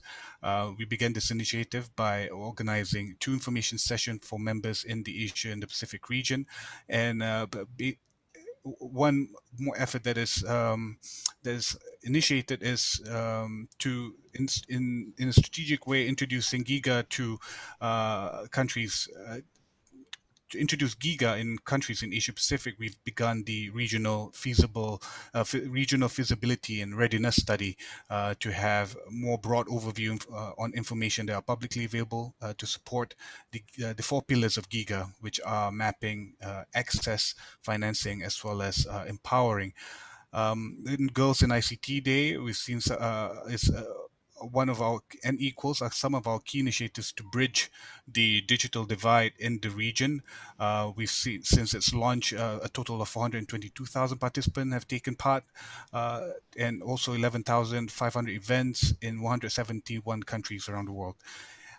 We have worked closely with the government of Thailand and together with other partners, UNESCAP, FAO, UNESCO, APT, Cisco, as well as mobile operators to organize the Girls in ICT Day Thailand. We've seen this year for 2020, a total of 250 participants took part and a program that spanned throughout the whole month of August and September. All these programs were conducted online and focusing on areas such as leadership, artificial intelligence, cybersecurity, and smart farming. We also saw about 12 companies in Asia Pacific that took part in the SMEs tech sector equals award in Geneva. And this SMEs were able to generate $500,000 in business leads in the event by gaining exposures with buyers as well as investors. We are also placing emphasis on support for persons with disability, as mentioned before. We are finalizing the regional assessment on ICT accessibility for the Asia Pacific region, conducted to support all countries from the region, in particular policymakers, to support them in fulfilling the global commitments and the target, such as the ITU Target 2.9, calling on enabling accessible environment in all countries for persons with disability. And on our support for youth, we recognize that the economies are predicting talent gaps for workers with advanced digital skills. In 2020, ITU introduced the new youth strategy. Now, this strategy aims to focus on our work on youth in a strategic, coordinated, as well as systematic way to be more fit for purpose, to reduce the youth digital divide, and to ensure that participation of youth in ITU as key stakeholders as part of the implementation of SDG. Now, for your knowledge, for your information, the youth strategy focuses on the 3 areas, which are empower, which is supporting youth empowerment, engage, bringing youth people together to engage with ITU, as well as to participate by fostering youth dialogue and participation in ITU activities and decision making. And our focus would be, to support the implementation of this new ITU youth strategy in the coming months. And finally, as the pandemic has brought more children online, in promoting a safer environment for children, ITU's launched the 4 sets of the revised 2020 Child Online Protection Guidelines, aiming at raising awareness at the scope of child online protection. In February, we together with UNICEF and UNODC, we organized the ASEAN Regional Conference on Child Online Protection. And also, we are currently working with 6 countries as part of the COP project to respond to the increasing interest in the topic. And this is in collaboration with the Department of Infrastructure, Transport, Cities and Regional Development of Australia, which will be implemented throughout the year 2020 to 2021, again to strengthen the child online protection frameworks of the project countries. Next slide, please.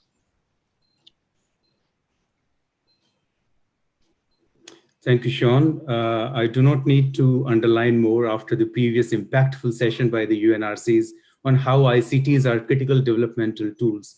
But as a result, more people, especially in the rural areas, have access to internet.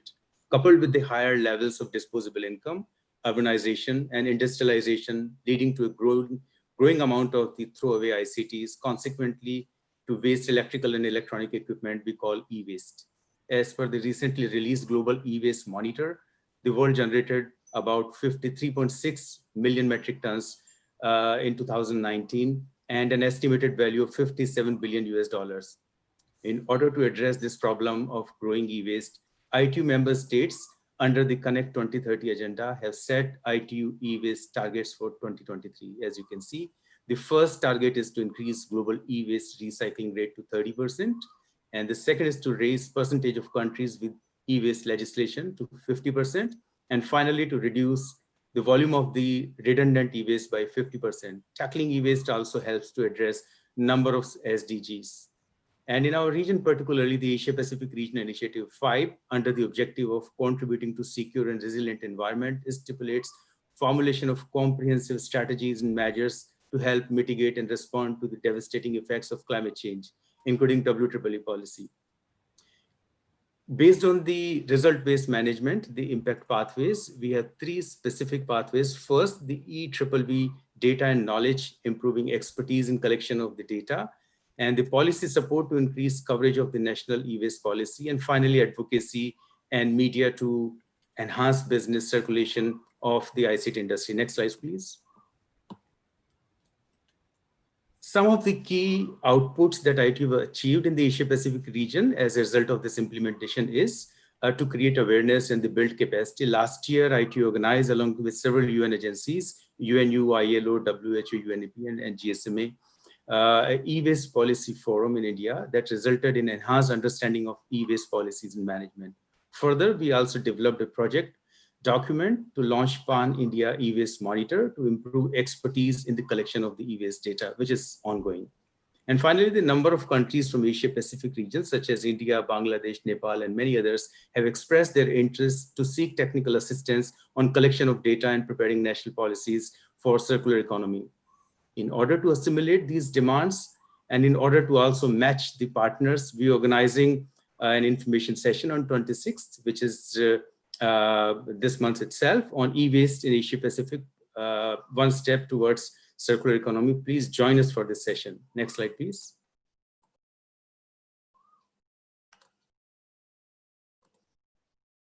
Now, another very important area is because we have seen that since ITU's Asia Pacific is the most populous region, and then growing digitally, this increases reliance on the digital payments, healthcare, commerce, trade, the different sectors which UNRCs were talking about, there's a huge reliance on technology and digital connectivity.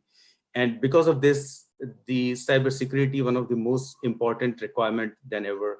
And because of the coronavirus pandemic, which continues to disrupt essential socioeconomic functions, the risk of cyber threats has increased due to our increased reliance on digital tools and platforms.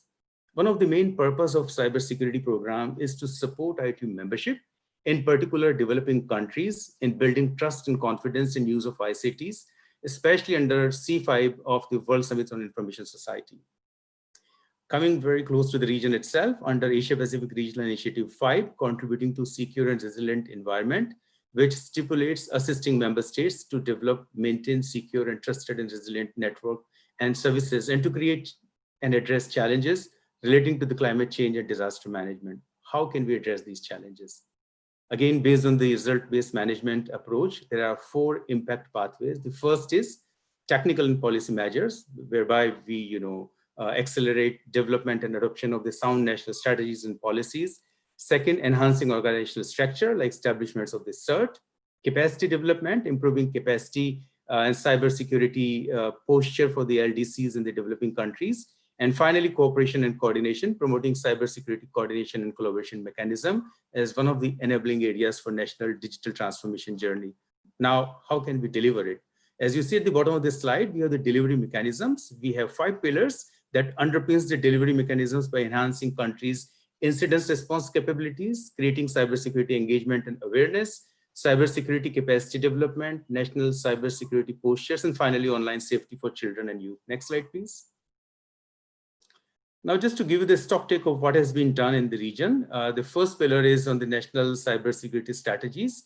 As you know, that the ITU provides assistance for developing the strategies for countries, and more than 30 countries have already been assisted.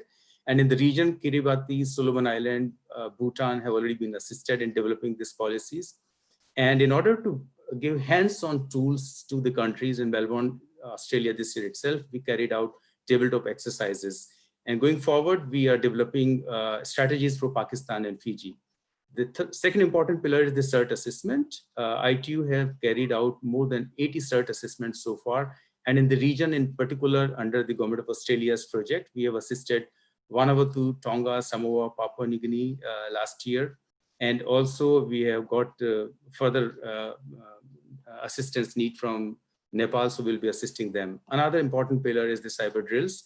As a part of the cyber drill 2020, as many of you are currently participating in these drills, which are simulating this attacks and giving them the tools and capabilities and how to defend to create a better resilient environment. So finally, we have done actually 30 cyber drills, and in our region, we are organizing a Pacific cyber drill in December itself. Global Cybersecurity Index is a trusted reference that measures the commitment of the countries. So 4th iteration is underway. Finally, we are creating awareness and skills on cybersecurity, which is an important priority for the regional office. And on 4th of November, we are also organizing an event for your further participation. With that, I hand it over to my colleague, Amrit. Thank you. Thank you. The last thematic priority is the emergency telecommunication, and it is very relevant to the region.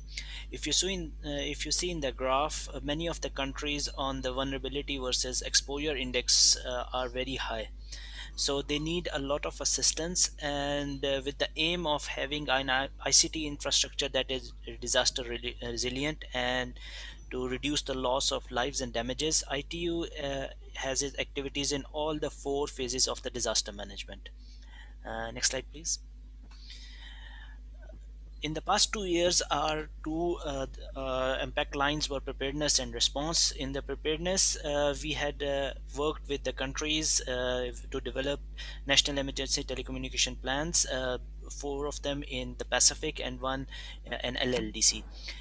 We have seen the impact that the SETCOM project has done. The capacity has been there for the VSATs, and some countries are using the equipment as a strategic resource that can be mobilized in case of disaster. In addition, we have been there to support the countries in their disaster response efforts. And as mentioned earlier, during the typhoon Harold in April, even though there were restrictions on port and the ports were closed, but we managed to help Vanuatu in coming out of this disaster. Going forward, we have observed that there are many countries this year that have been under a dual disaster situation in which they were flooding plus the COVID. So the idea of using the GIS for decision making has been gaining ground, and we are assisting one country right now there. Increasing information on common alerting protocol is one of the key priorities that there is a demand, and there have been existing demands from the administration to help them develop NETPs as the plan that has all the stakeholders involved, and SOPs could be developed. Thank you. Over to you. Okay, thank you. So that was the second last actually. Amir was joking with you. So this is the last one, which is the digital innovation ecosystem. Quickly, like even if you have good connectivity, does that mean that we will have innovative products? No, because it involves the change, the mindset change, it involves the policy change, it involves the overall stakeholder, the overall ecosystem to be there. So in this, the objective of this cluster is actually to have the innovation ecosystem, digital innovation ecosystem. And what we have seen is that if that happens, then you have a sustainable culture of innovation, you have entrepreneurs, you have companies, you have national roadmaps. Next slide, please. So basically, this is and these are some of our activities in this region. But just to carry on with the one last point on digital innovation, you see that it's not about like just the universities, for example, the students who want to become entrepreneurs. That we need to address that. But when they come out, whom do they give or present their ideas to? Where do they get the funding from? How do they register the company? How is then the government supporting them, and how that is taken to the next level? So all these things are done, and in this regard we hold workshops where we have first of all give out the information, and then we have the digital innovation profile of a country as to what are the things that are lacking. And now the good thing is that because of COVID, we have made the first part of it, which is the knowledge sharing part, online. So there are 2 courses online where you can learn about digital innovation ecosystem, and then we can do a country profile based if you already have taken those courses. So we are already looking at the regional ecosystem, looking at what this region is lacking and what is it that they are doing well.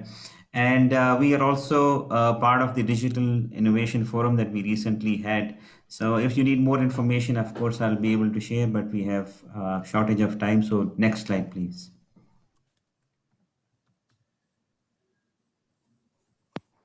Thank you. So as you all heard, we believe that our office has implemented the strategic initiatives, important technical support to member countries in the 10 thematic priorities. And as you have seen, we are making significant progress to achieve the expected results, which was mandated by WTDC 2017. So the report that you can access on the website highlights the progress and achievements that we believe have made in Asia and the Pacific, especially with the highlights to LDC, LLDC, and SITS, as well as the thematic priorities. As I highlighted at the beginning, the COVID-19 has tremendous impact, not only on the government's abilities, but also ITU's ability to deliver as planned. And as you also notice in the report, there are still the regional initiatives that we haven't fully materialized and achieved. So in the next year, we try and strive to fill that gap and fully achieve the mandates and the work that are mandated to us in Asia and the Pacific. And some of the initiatives that we believe we can fully utilize is the GIGA School Connectivity Initiative, as well as Connect to COVID, that we will address the digitization and digital transformation effort, as well as to assist member countries with the COVID-19 response and recovery. In the process, we believe that the strategic partnerships with development banks, UN agencies, UN resident coordinators, and country offices, as you heard in the previous session, think tanks, academia, and private sector members will be key. And we hope that moving forward, we can accelerate the technical assistance to the member countries where most needed, as well as to be able to achieve the expected results under the regional initiatives. So on that, we wish to close the session, and thank you very much for your participation in staying with us 45 minutes beyond the allocated time. But we encourage you to share with us your thoughts, comments, requests, and questions through the email address which you see on the slide. And the report is available on the website. And I believe that my colleague Andreas already shared in the chat box. And we look forward to accelerating the ongoing initiatives and looking forward to receiving more requests and for technical assistance and capacity development. With that, we should be able to achieve fully the regional initiatives to complete by next year. So thank you very much for your participation.